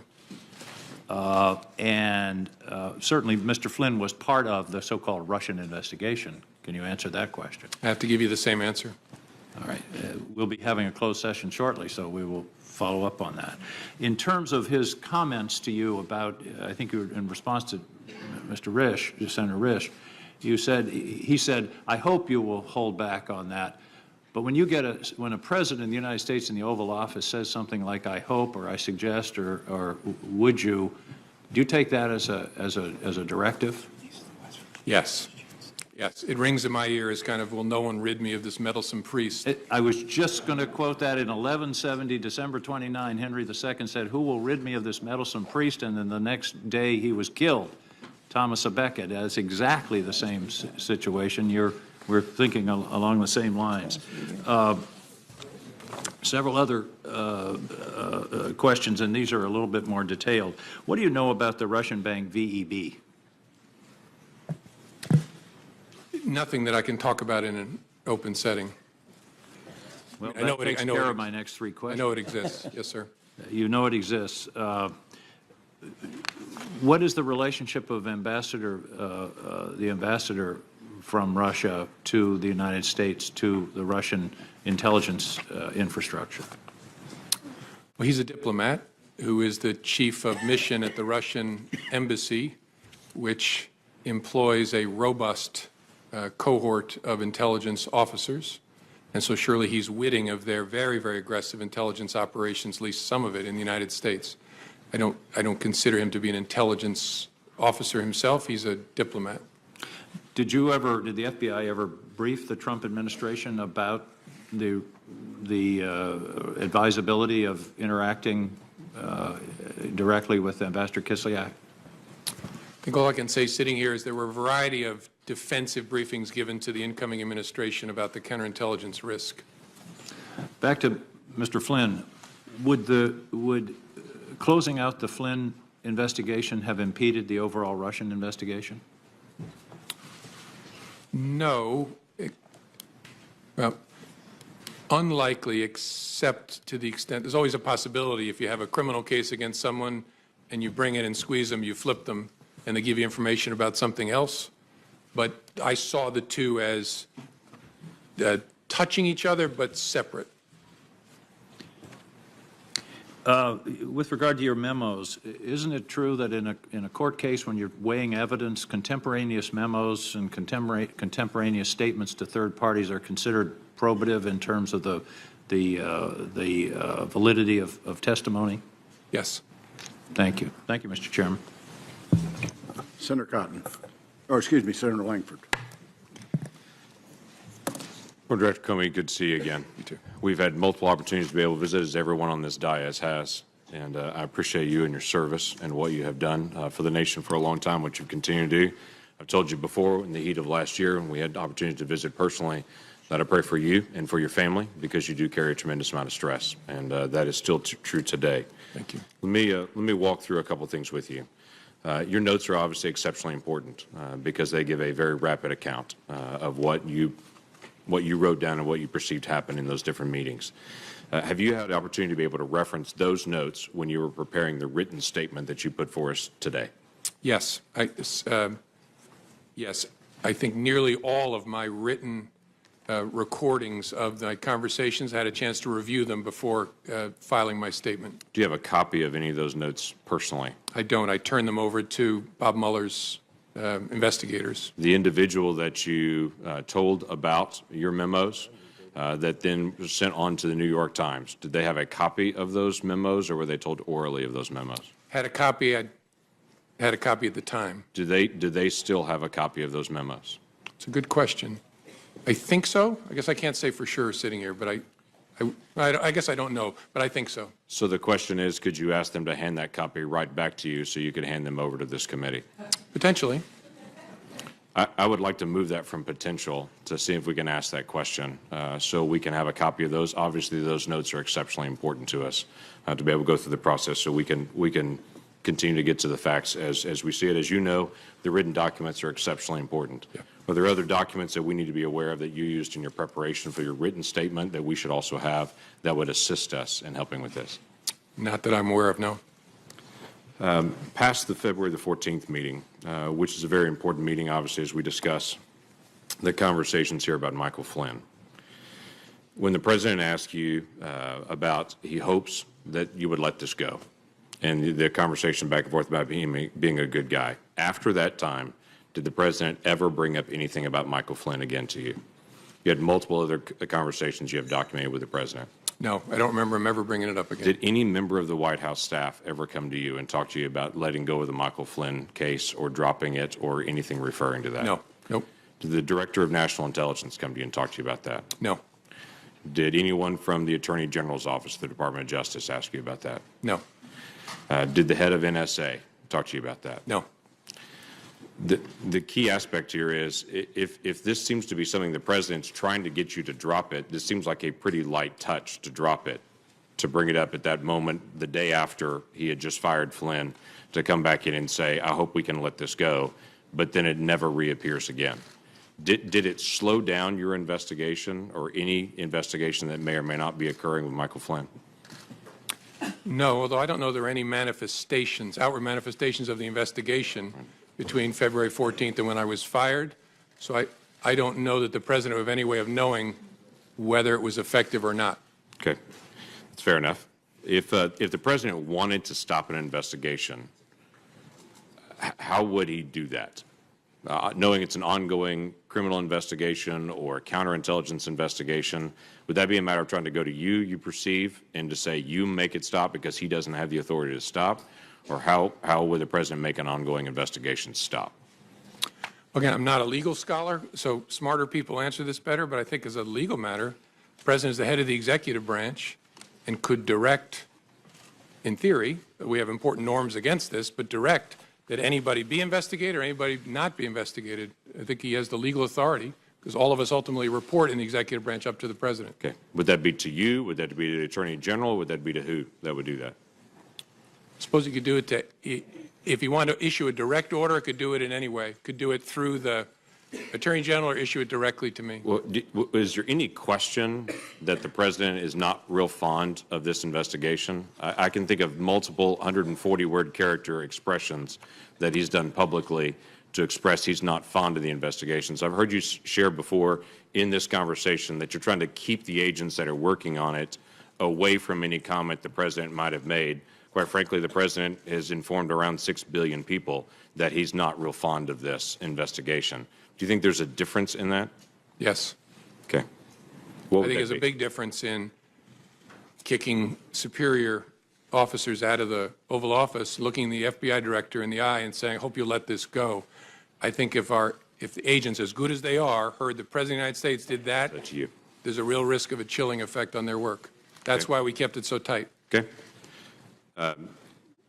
You had mentioned before about some news stories and news accounts. Without having to go into all the names and the specific times and to be able to dip into all that, have there been news accounts about the Russia investigation, about collusion, about this whole event, or accusations that, as you read the story, you were stunned about how wrong they got the facts? Yes, there have been many, many stories purportedly based on classified information about, well, about lots of stuff, but especially about Russia, that are just dead wrong. I was interested in your comment that you made as well, that the president said to you, if there were some satellite associates of his that did something wrong, it would be good to find that out. That the president seemed to talk to you specifically on March the 30th and say, I'm frustrated that the word is not getting out that I'm not under investigation, but if there are people that are in my circle that are, let's finish the investigation. Is that how you took it as well? Yes, sir. Yes. And then you made a comment earlier about the Attorney General, previous Attorney General, asking you about the investigation on the Clinton emails, saying that you've been asked not to call it an investigation anymore, but to call it a matter. And you had said that confused you. Can you give us additional details on that? Well, it concerned me because we were at the point where we had refused to confirm the existence, as we typically do, of an investigation for months. And it was getting to a place where that looked silly because campaigns were talking about interacting with the FBI in the course of our work. The Clinton campaign at the time was using all kinds of euphemisms, security review, matters, things like that, for what was going on. We were getting to a place where the Attorney General and I were both going to have to testify and talk publicly about it. And I wanted to know, was she going to authorize us to confirm we had an investigation? And she said, yes, but don't call it that, call it a matter. And I said, why would I do that? And she said, just call it a matter. And again, you look back in hindsight, you think, should I have resisted harder? I just said, all right, this isn't a hill worth dying on. And so I just said, okay, the press is going to completely ignore it. And that's what happened. When I said, we have opened a matter, they all reported the FBI has an investigation open. And so that concerned me because that language tracked the way the campaign was talking about the FBI's work, and that's concerning. It gave the impression that the campaign was somehow using the same language as the FBI because you were handed the campaign language and told to be able to use the campaign. And again, I don't know whether it was intentional or not, but it gave the impression that the Attorney General was looking to align the way we talked about our work with the way a political campaign was describing the same activity, which was inaccurate. We had a criminal investigation open. As I said before, the Federal Bureau of Investigation. We had an investigation open at the time, and so that gave me a queasy feeling. Thank you. Senator Manchin. Thank you, Mr. Chairman. Thank you, Mr. Comey. I appreciate very much you being here. West Virginians are very interested in this hearing that we're having today. I've had over 600 requests for questions to ask you from my fellow West Virginians, and most of them have been asked. And there's quite a few of them that were quite detailed while asking our classified hearing. I want to thank you, first of all, for coming and agreeing to be here, volunteering, but also volunteering to stay into the classified hearing. I don't know if you had a chance to watch our hearing yesterday. I watched part of it, yes, sir. And it was quite troubling. My colleagues here had some very pointed questions they wanted answers to. They weren't classified. They could have answered in this open setting. They refused to do so. So that even makes us much more appreciative of your cooperation. Sir, the seriousness of the Russian aggressions in our past elections, and knowing that it'll be ongoing, as Senator King had alluded to, what's your concerns there? I mean, what should the American public understand? People said, well, why are we worried about this? Why make such a big deal out of this Russian investigation? Can you tell me what your thoughts would be? Sir. And then the final thing is on this same topic. Did the President ever show any concern or interest or curiosity about what the Russians were doing? Thank you, Senator. As I said earlier, I don't remember any conversations with the President about the Russia election interference. Did he ever ask you any questions concerning this? Well, there was an initial briefing of our findings, and I think there was conversation there. I don't remember it exactly, where he asked questions about what we had found and what our sources were and what our confidence level was. But after that, I don't remember anything. The reason this is such a big deal is we have this big, messy, wonderful country where we fight with each other all the time, but nobody tells us what to think, what to fight about, what to vote for, except other Americans. And that's wonderful and often painful. But we're talking about a foreign government that, using technical intrusion and lots of other methods, tried to shape the way we think, we vote, we act. That is a big deal. And people need to recognize it. It's not about Republicans or Democrats. They're coming after America, which I hope we all love equally. They want to undermine our credibility in the face of the world. They think that this great experiment of ours is a threat to them, and so they're going to try to run it down and dirty it up as much as possible. That's what this is about, and they will be back because we remain, as difficult as we can be with each other, we remain that shining city on the hill, and they don't like it. So this is extremely important. It's extremely dangerous what we're dealing with, and it's needed, is what you're saying. Yes, sir. Do you believe there were any tapes or recordings of your conversations with the president? It never occurred to me till the president's tweet. I'm not being facetious. I hope there are, and I'll consent to the release of. So both of you are in the same findings here. You both hope there's tapes and recordings. Well, all I can do is hope. The president surely knows whether he taped me, and if he did, my feelings aren't hurt. Release all the tapes. I'm good with it. Gotcha. Sir, do you believe that Robert Mueller, our new special investigator on Russia, will be thorough and complete without political intervention? And would you be confident on his findings and recommendations? Yes, Bob Mueller is one of the finest people and public servants this country has ever produced. He will do it well. He is a dogged, tough person, and you can have high confidence that when it's done, he's turned over all the rocks. You've been asked a wide variety of questions today, and then we're going to be hearing more, I'm sure, in our classified hearing. Something I often ask folks when they come here, what details of this saga should we be focusing on, and what would you recommend us do differently? Or to adjust our perspective on this? I don't know. One of the reasons that I'm pleased to be here is I think this committee has shown the American people, although we have two parties and we disagree about important things, we can work together when it involves the core interests of the country. So I would hope you'll just keep doing what you're doing. It's good in and of itself, but it's also a model, especially for kids, that we are a functioning adult democracy. And you also mentioned you had, I think, six meetings, 3 times in person, 6 on the phone, 9 times in conversation with the president. Did he ever, at that time, allude that you were not performing adequately? Ever indicate that at all? Oh, no. In fact, the contrary, quite often. Yeah, he called me one day. I was about to get on a helicopter. The head of the DEA was waiting in the helicopter for me, and he just called to check in and tell me I was doing an awesome job and wanted to see how I was doing. And I said, I'm doing fine, sir. And then I finished the call and got on the helicopter. Mr. Comey, do you believe you would have been fired if Hillary Clinton had become president? That's a great question. I don't know. Yeah, I don't know. You have any thoughts about it? No, I might have been. I don't know. Look, I've said before that was an extraordinarily difficult and painful time. I think I did what I had to do. I knew it was going to be very bad for me personally, and the consequence of that might have been, if Hillary Clinton was elected, I might have been terminated. I don't know. I really don't. My final question will be, after February 14th meeting in the Oval Office, you mentioned that you asked Attorney General Sessions to ensure that you were never left alone with the president. Did you ever consider why Attorney General Sessions was not asked to stay in the room?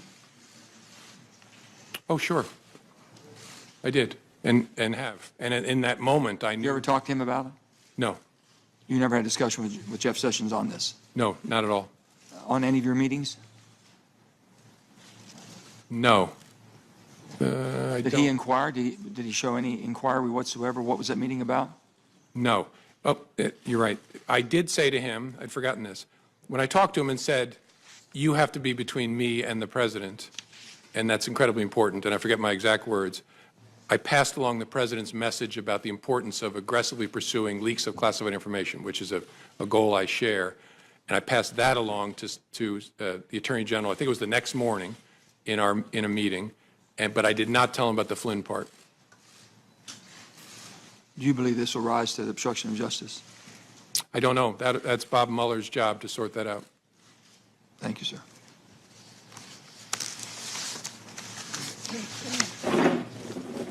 Mr. Chairman. Senator Cotton.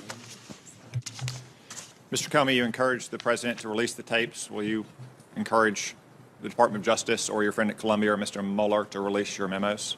Sure. You said that you did not record your conversations with President Obama or President Bush in memos. Did you do so with Attorney General Sessions or any other senior member of the Trump Department of Justice? No. Did you? I'm sorry. Did you record conversations and memos with Attorney General Lynch or any other senior member of the Obama Department of Justice? No, not that I recall. In your statement for the record, you cite 9 private conversations with the president, 3 meetings, and 2 phone calls. There are 4 phone calls that are not discussed in your statement for the record. What happened in those phone calls? President called me, I believe, shortly before he was inaugurated as a follow-up to our conversation, private conversation on January the 6th. He just wanted to reiterate his rejection of the allegation and talk about, he'd thought about it more and why he thought it wasn't true, the verified and unverified and salacious parts. And during that call, he asked me, again, hope you're going to stay, you're doing a great job. And I told him that I intended to. There was another phone call that I mentioned, I think was, could have the date wrong, March the 1st, where he called just to check in with me as I was about to get on the helicopter. There was a secure call we had about an operational matter that was not related to any of this, about something the FBI was working on. He wanted to make sure that I understood how important he thought it was. A totally appropriate call. And then the fourth call, probably forgetting, I may have meant the call when he called to invite me to dinner. I'll think about it as I'm answering other questions, but I think I got that right. Let's turn our attention to the underlying activity at issue here. Russia's hacking into those emails and releasing them, and the allegations of collusion. Do you believe Donald Trump colluded with Russia? It's a question I don't think I should answer in an open setting. As I said, that we didn't, when I left, we did not have an investigation focused on President Trump. But that's a question that'll be answered by the investigation, I think. Let me turn to a couple statements by one of my colleagues, Senator Feinstein. She was the ranking member on this committee until January, which means she had access to information that only she and Chairman Burr did. She's now the senior Democrat on the Judiciary Committee, meaning she has access to the FBI that most of us don't. On May 3rd, on CNN's Wolf Blitzer show, she was asked, do you have evidence that there was in fact collusion between Trump associates and Russia during the campaign? She answered, not at this time. On May 18th, at the same show, Mr. Blitzer said, the last time we spoke, Senator, I asked if you had actually seen any evidence of collusion between the Trump campaign and the Russians, and you said to me, and I'm quoting you now, you said, not at this time. Has anything changed since we last spoke? Senator Feinstein said, well, no, it hasn't. Do you have any reason to doubt those statements? I don't doubt that Senator Feinstein was saying what she understood. I just don't want to go down that path, first of all, because I'm not in the government anymore, and answering in the negative, I just worry leads me deeper and deeper into talking about the investigation in an open setting. I'm always trying to be fair. I don't want to be unfair to President Trump. I'm not trying to suggest by my answer something nefarious, but I don't want to get into the business of saying not as to this person, not as to that person. On February 14th, the New York Times published a story, the headline of which was, Trump campaign aides had repeated contacts with Russian intelligence. You were asked earlier if that was an inaccurate story, and you said in the main. Would it be fair to characterize that story as almost entirely wrong? Yes. Did you have, at the time that story was published, any indication of any contact between Trump people and Russians, intelligence officers, other government officials, or close associates of the Russian government? That's one I can't answer sitting here. We can discuss that in a classified setting then. I want to turn attention now to Mr. Flynn and the allegations of his underlying conduct. To be specific, his alleged interactions with the Russian ambassador on the telephone, and then what he said to senior Trump administration officials and Department of Justice officials. I understand there are other issues with Mr. Flynn related to his receipt of foreign monies or disclosure of potential advocacy activity on behalf of foreign governments. Those are serious and credible allegations that I'm sure will be pursued, but I want to speak specifically about his interactions with the Russian ambassador. There was a story on January 23rd in the Washington Post that says, entitled, FBI reviewed Flynn's calls with Russian ambassador but found nothing illicit. Is this story accurate? I don't want to comment on that, Senator, because I'm pretty sure the Bureau has not confirmed any interception of communications. And so I don't want to talk about that in an open setting. Would it be improper for an incoming national security advisor to have a conversation with a foreign ambassador? In my experience, no. But you can't confirm or deny that the conversation happened, and we would need to know the contents of that conversation to know if it was in fact improper. Yeah, I don't think I can talk about that in an open setting. And again, I've been out of government now a month, so I also don't want to talk about things when it's now somebody else's responsibility. But maybe in the classified setting, we can talk more about that. You stated earlier that there was an open investigation of Mr. Flynn in the FBI. Did you or any FBI agent ever sense that Mr. Flynn attempted to deceive you or made false statements to an FBI agent? I don't want to go too far.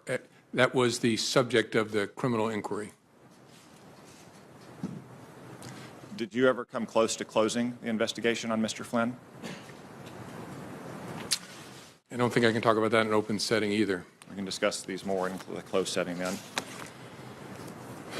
Mr. Comey, in 2004, you were a part of a well-publicized event about an intelligence program that had been recertified several times, and you were acting Attorney General when Attorney General John Ashcroft was incapacitated due to illness. There was a dramatic showdown at the hospital here. The next day, you said that you wrote a letter of resignation and signed it before you went to meet with President Bush to explain why you refused to certify it. Is that accurate? Yes, I think so. At any time in the 3.5 months you were the FBI director during the Trump administration, did you ever write and sign a letter of recommendation and leave it on your desk? Letter of resignation? No, sir. Letter of resignation? No, sir. So despite all of the things that you've testified to here today, you didn't feel this rose to the level of an honest but serious difference of legal opinion between accomplished and skilled lawyers in that 2004 episode? I wouldn't characterize the circumstances in 2004 that way, but to answer, no, I didn't encounter any circumstance that led me to intend to resign, consider to resign. No, sir. Thank you. Senator Harris. Director Comey, I want to thank you. You are now a private citizen, and you are enduring a Senate Intelligence Committee hearing, and each of us gets 7 minutes instead of 5, as yesterday, to ask you questions. So thank you. Now, for I'm wanting to between speak truth. opportunities Well, now, so. Well, you are. I'm sure you'll have future opportunities. You know, you and I are both former prosecutors. I'm not going to require you to answer. I just want to make a statement that in my experience of prosecuting cases, when a robber held a gun to somebody's head and said, "I hope you will give me your wallet," the word hope was not the most operative word at that moment. But you don't have to respond to that point. I have a series of questions to ask you, and they're going to start with, are you aware of any meetings between the Trump administration officials and Russian officials during the campaign that have not been acknowledged by those officials in the White House? That's not even if I remember clearly, that's not a question I can answer in an open setting. Are you aware of any efforts by Trump campaign officials or associates of the campaign to hide their communications with Russian officials through encrypted communications or other means? I have to give you the same answer, Senator. Sure. In the course of the FBI's investigation, did you ever come across anything that suggested that communications records, documents, or other evidence had been destroyed? I think I got to give you the same. And are you aware of any efforts or potential efforts to conceal communications between campaign officials and Russian officials? I think I have to give you the same answer, Senator. Thank you. As a former Attorney General, I have a series of questions about your connection with the Attorney General during the course of your tenure as Director. What is your understanding of the parameters of General Sessions' recusal from the Russia investigation? I think it's described in a written release or statement from DOJ, which I don't remember sitting here, but the gist was he would be recused from all matters relating to Russia and the campaign or activities of Russia and the 2016 election, I think, something like that. So is your knowledge of the extent of his recusal based on the public statements he's made? Or Correct. Okay. So was there any kind of memorandum issued from the Attorney General or the Department of Justice to the FBI outlining the parameters of his recusal? Not that I'm aware of. And do you know if he reviewed any FBI or DOJ documents pertaining to the investigation before he was recused? I don't know. And after he was recused? I'm assuming it's the same answer. Same answer. And aside from any notice or memorandum that was not sent or was, what mechanism or processes were in place to ensure that the Attorney General would not have any connection with the investigation, to your knowledge? I don't know for sure. I know that he had consulted with career ethics officials that know how to run a recusal at DOJ, but I don't know what mechanism they set up. And the Attorney General recused himself from the investigation, but do you believe it was appropriate for him to be involved in the firing of the chief investigator of that case, of that Russia interference? That's something I can't answer sitting here. It's a reasonable question, but that would depend on a lot of things I don't know, like what did he know, what was he told, did he realize that the president was doing it because of the Russia investigation, things like that. I just don't know the answer. You've mentioned in your written testimony in here that the president essentially asked you for a loyalty pledge. Are you aware of him making the same request of any other members of the cabinet? I am not. Do you know one way or another what he... I don't know one way or another. I've never heard anything about it. And you mentioned that you had the conversation where he hoped that you would let the Flynn matter go on February 14th or thereabouts. It's my understanding that Mr. Sessions was recused from any involvement in the investigation about a full 2 weeks later. To your knowledge, was the Attorney General, did he have access to information about the investigation in those interim 2 weeks? In theory, sure, because he's the Attorney General, I don't know whether he had any contact with any materials related to that. To your knowledge, was there any directive that he should not have any contact with any information about the Russian investigation between the February 14th date and the day he was ultimately recused or recused himself on March 2nd? Not to my knowledge. I don't know one way or another. And did you speak to the Attorney General about the Russia investigation before his recusal? I don't think so, no.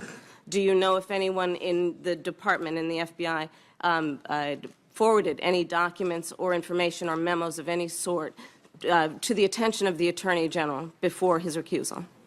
I don't know of any or remember any sitting here. It's possible, but I don't remember any. Do you know if the Attorney General was involved, in fact involved, in any aspect of the Russia investigation after his recusal on the 2nd of March? I don't. I would assume not, but I don't. Well, let me say it this way. I don't know of any information that would lead me to believe he did something to touch the Russia investigation after the recusal. In your written testimony, you indicate that after you were left alone with the President, you mentioned that it was inappropriate and should never happen again to the Attorney General. And apparently he did not reply, and you write that he did not reply. What did he do, if anything? Did he just look at you? Was there a pause for a moment? What happened? I don't remember real clearly. I have a recollection of him just kind of looking at me, and there's a danger here I'm projecting onto him, so this may be a faulty memory, but I kind of got his body language gave me the sense like, what am I going to do? Did he shrug? I don't remember clearly. I think the reason I have that impression is I have some recollection of almost imperceptible, like, what am I going to do? But I don't have a clear recollection of that. He didn't say anything. And on that same February 14th meeting, you said you understood the President to be requesting that you drop the investigation. After that meeting, however, you received 2 calls from the President, March 30th and April 11th, where the President talked about a cloud over his presidency. Has anything you've learned in the months since your February 14th meeting changed your understanding of the President's request? I guess it would be what he has said in public documents or public interviews? Correct. Okay. And is there anything about this investigation that you believe is in any way biased or is not being informed by a process of seeking the truth? No. The appointment of a special counsel should offer great, especially given who that person is, great comfort to Americans, no matter what your political affiliation is, that this will be done independently, competently, and honestly. And do you believe that he should have full authority, Mr. Mueller, to be able to pursue that investigation? Yes, and knowing him well over the years, if there's something that he thinks he needs, he will speak up about it. Do you believe he should have full independence? Oh, yeah. And he wouldn't be part of it if he wasn't going to get full independence. Thank you. Senator Cornyn. Thank you, Mr. Chairman. Mr. Comey, I'll repeat what I've said at previous hearings, that I believe you're a good and decent man who's been dealt a very difficult hand, starting back with the Clinton email investigation. And I appreciate your willingness to appear here today voluntarily and answer our questions and cooperate with our investigation.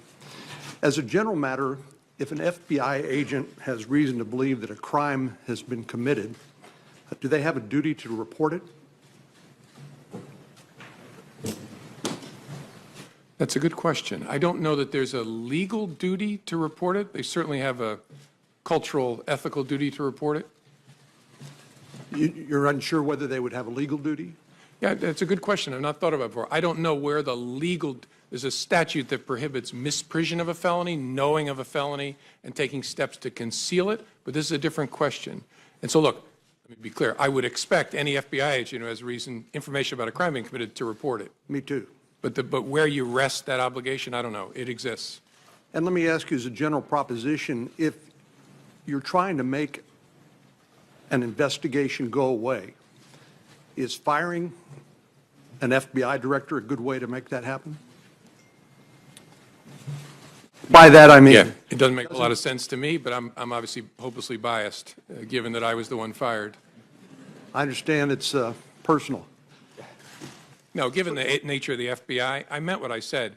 There's no indispensable people in the world, including at the FBI, that there's lots of bad things about me not being at the FBI. Most of them are for me, but the work's going to go on as before. So nothing that's happened that you've testified to here today has impeded the investigation of the FBI or Director Mueller's commitment to get to the bottom of this from the standpoint of the FBI and the Department of Justice. Would you agree with that? Correct. Especially the appointment of former Director Mueller is a critical part of that equation.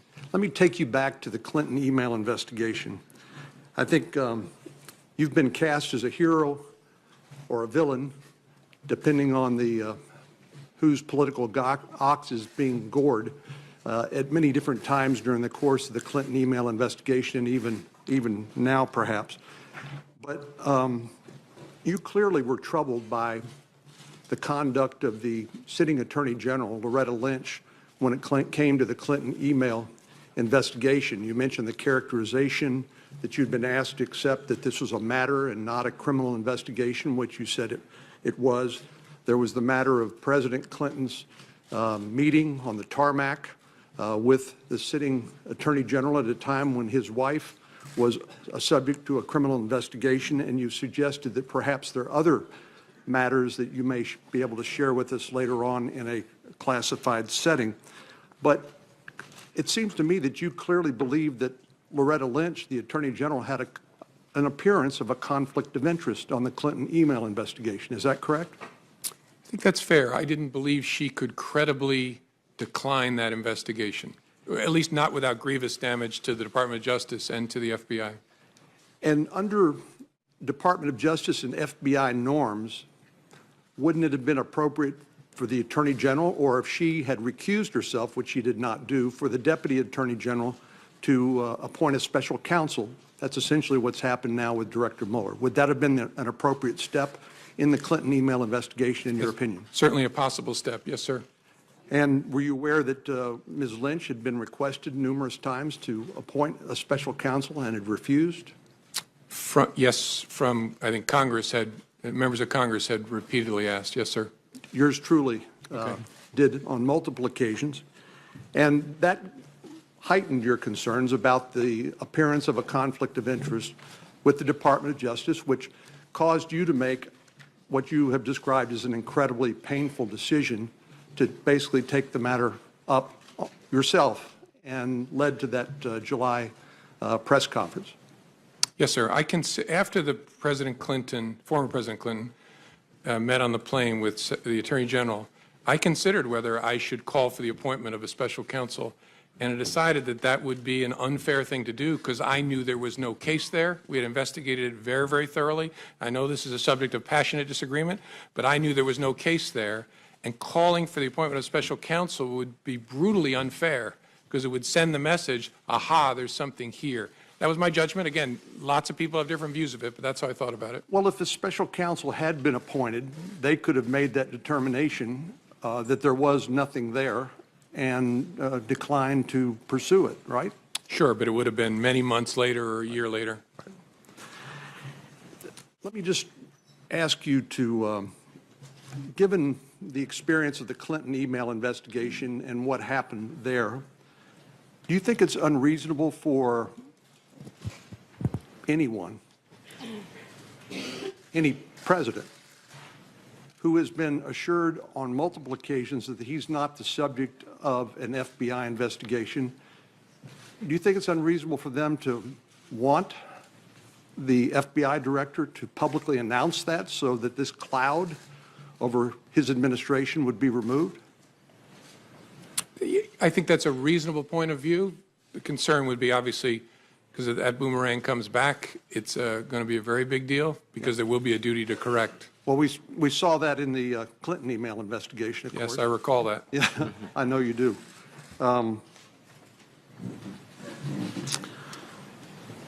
So let me ask you finally in the minute that we have left, there was this conversation back and forth about loyalty, and I think we all appreciate the fact that an FBI director is a unique public official in the sense that he's a political appointee in one sense, but he has a duty of independence to pursue the law pursuant to the constitutional laws of the United States. And so when the president asked you about loyalty, you got in this back and forth about, well, I'll pledge you my honesty. And then it looks like, from what I've read, you agreed upon honest loyalty or something like that. Is that the characterization? Yes. Thank you very much. Thank you, sir. Senator Reid. Thank you, Mr. Chairman. Thank you, Director Comey. There have been press reports that the president, in addition to asking you to drop the Flynn investigation, has asked other senior intelligence officials to take steps which would tend to undermine the investigation into Russia. There's been reports that he's asked DNI Coates and Admiral Rogers to make public statements exonerating him or taking the pressure off him, and also reports about Admiral Rogers and Director Pompeo to intervene and reach out to the FBI and ask them. Are you aware of any of these, or do you have any information with respect to any of these allegations? I don't. I'm aware of the public reporting, but I had no contact, no conversation with any of those leaders about that subject. Thank you. You have testified that you interpret the discussion with the President about Flynn as a direction to stop the investigation. Is that correct? Yes. You've testified that the President asked you to lift the cloud by essentially making public statements exonerating him and perhaps others. You refused, correct? I didn't do it. I didn't refuse the president. I told him we would see what we could do, and then the second time he called, I told him in substance, that's something your lawyer will have to take up with the Justice Department. And part of the underlying logic was that, we've discussed many times throughout this morning, is the duty to correct. That is a theoretical issue, but also a very practical issue. Was there your feeling that the direction of the investigation could, in fact, include the President? Well, in theory, I mean, as I explained, the concern of one of my senior leader colleagues was, if you're looking at potential coordination between the campaign and Russia, the person at the head of the campaign is the candidate. So logically, this person argued, the candidate's knowledge, understanding will logically become a part of your inquiry if it proceeds. And so I understood that argument. My view was that what I said to the President was accurate and fair to him. I resisted the idea of publicly saying it, although if the Justice Department had wanted to, that I would have done it, because of the duty to correct and the slippery slope problem. And again, also, you've testified that the President asked you repeatedly to be loyal to him, and you responded you would be honestly loyal, which is, I think, your way of saying, I'll be honest and I'll be the head of the FBI and independent. Is that fair? Correct. I tried honest first, and also, I mean, you see it in my testimony, I also tried to explain to him why it's in his interest, and every president's interest, for the FBI to be apart in a way, because its credibility is important to a president and to the country. And so I tried to hold the line. It got very awkward, and I then said, you'll always have honesty from me. He said honest loyalty, and then I acceded to that as a way to end this awkwardness. At the culmination of all these events, you're summarily fired without any explanation or anything else. Well, there was an explanation. I just don't buy it. Well, yes. So you're fired. So do you believe that you were fired because you refused to take the president's direction? Is that the ultimate reason? I don't know for sure. I know I was fired. Again, I take the president's words. I know I was fired because of something about the way I was conducting the Russia investigation was in some way putting pressure on him, in some way irritating him, and he decided to fire me because of that. Now, I can't go farther than that. The Russian investigation, as you have pointed out, and as all my colleagues have reflected, is one of the most serious hostile acts against this country in our history, undermining the very core of our democracy and our elections. It is not a discrete event. It will likely occur. It's probably being prepared now for 18 and 20 and beyond. And yet, the President of the United States fires you because, in your own words, some relation to this investigation.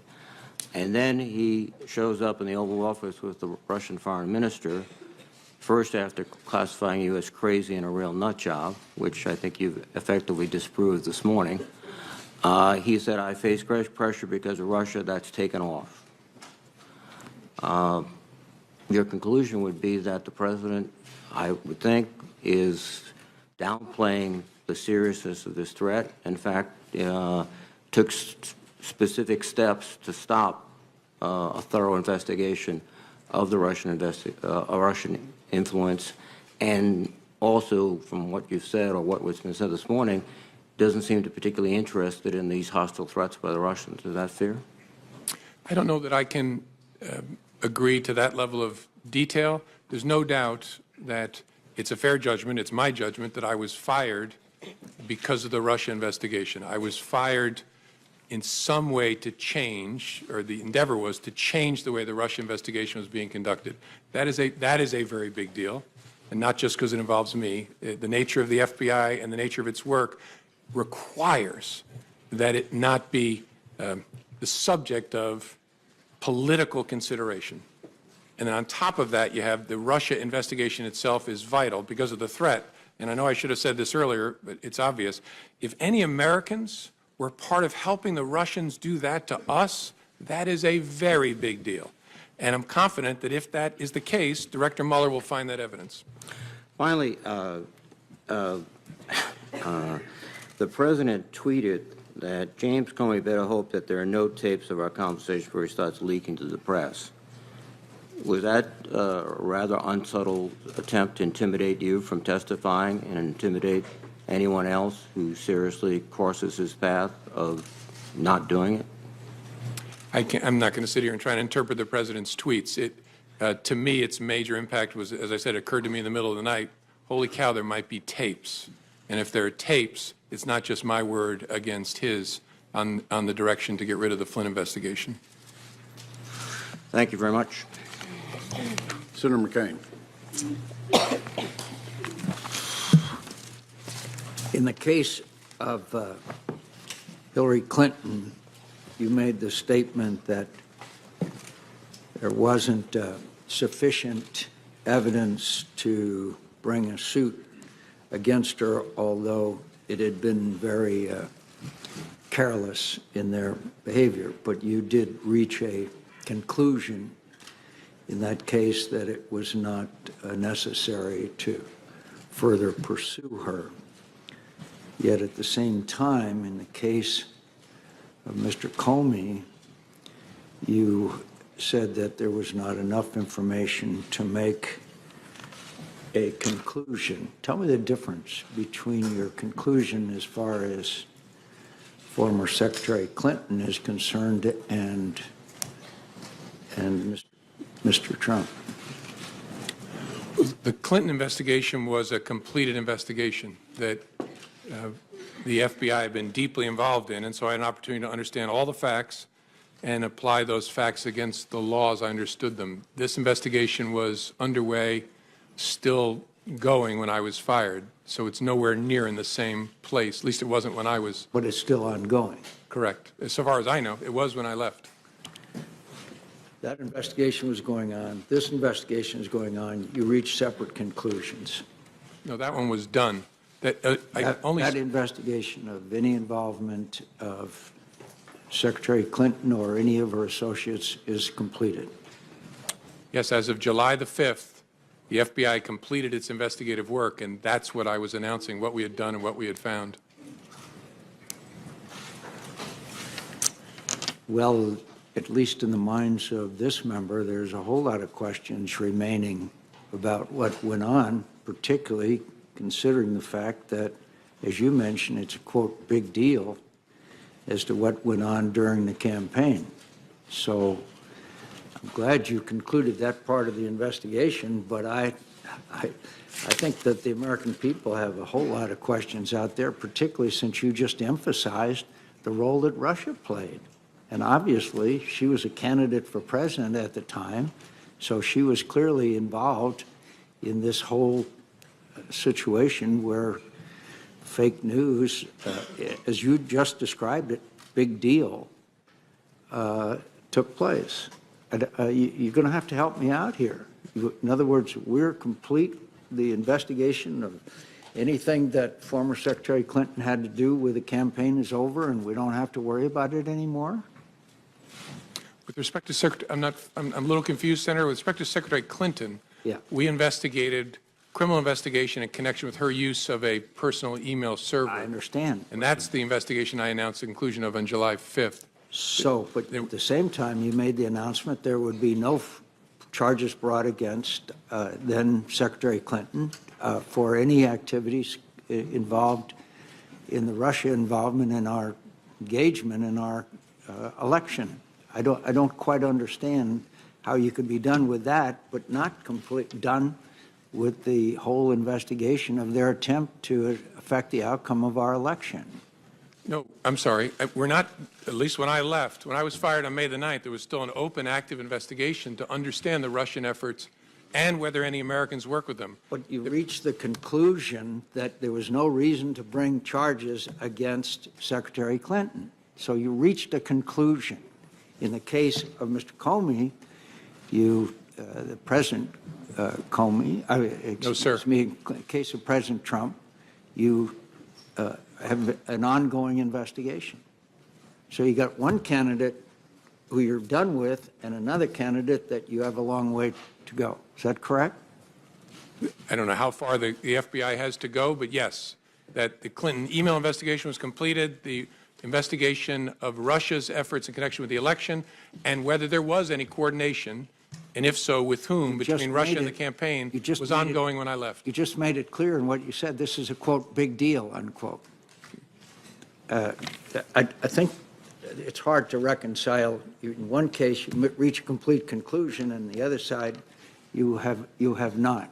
And you've, in fact, obviously, there's a lot more there, as we know, as you called it, a, quote, big deal. She's one of the candidates. But in her case, you say there would be no charges, and in the case of President Trump, the investigation continues. What has been brought out in this hearing is more and more emphasis on the Russian engagement and involvement in this campaign. How serious do you think this was?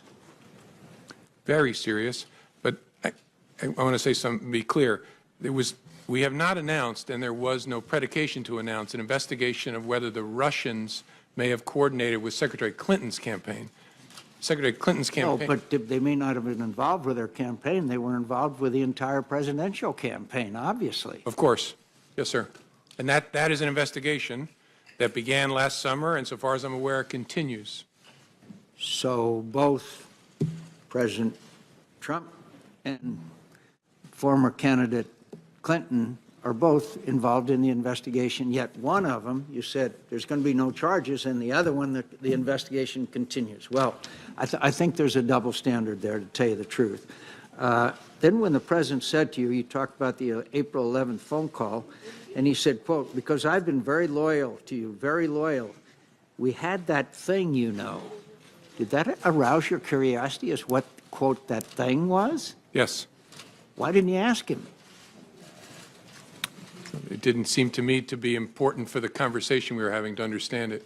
I took it to be an effort to communicate to me that there is a relationship between us where I've been good to you, you should be good to me. Yeah, but I think it would intensely arouse my curiosity if the President of the United States said, we had that thing, you know. I'd like to know what the hell that thing is, particularly if I'm the director of the FBI. Yeah, I get that, Senator. Honestly, I'll tell you what, this is speculation, but what I concluded at the time is in his memory he was searching back to our encounter at the dinner and was preparing himself to say, I offered loyalty to you, you promised loyalty to me, and all of a sudden his memory showed him that did not happen, and I think he pulled up short. That's just a guess, but I've a lot of conversations with humans over the years. I think I would have had some curiosity if it had been about me, to be honest with you. So are you aware anything that would believe you to believe that the president or the members of the administration or members of the campaign could potentially be used to coerce or blackmail the administration? That's a subject for investigations, not something I can comment on sitting here. But you reached that conclusion as far as Secretary Clinton was concerned. But you're not reaching a conclusion as far as this administration is concerned. Are you aware of anything that would lead you to believe that information exists that could coerce members of the administration or blackmail the administration? That's not a question I can answer, Senator. Senator's time's expired. Thank you. All time's expired for the hearing. Can I say for members, we'll reconvene promptly at 1 p.m. In the hearing room. We have a vote scheduled for 1:45.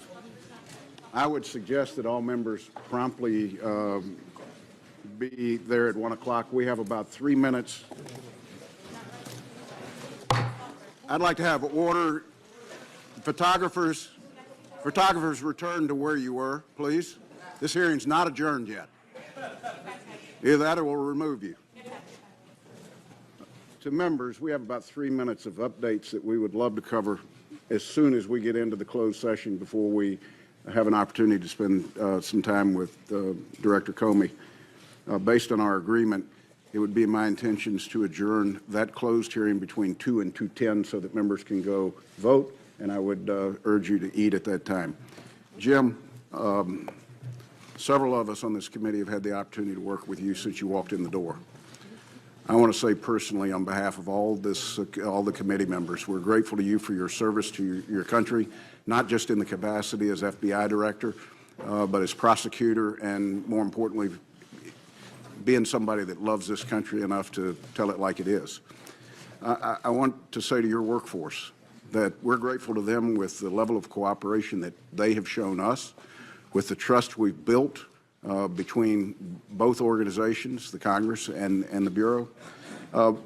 We couldn't do our job if it wasn't for their willingness to share candidly with us the work that we need to see. This hearing's the 9th public hearing this committee has had this year.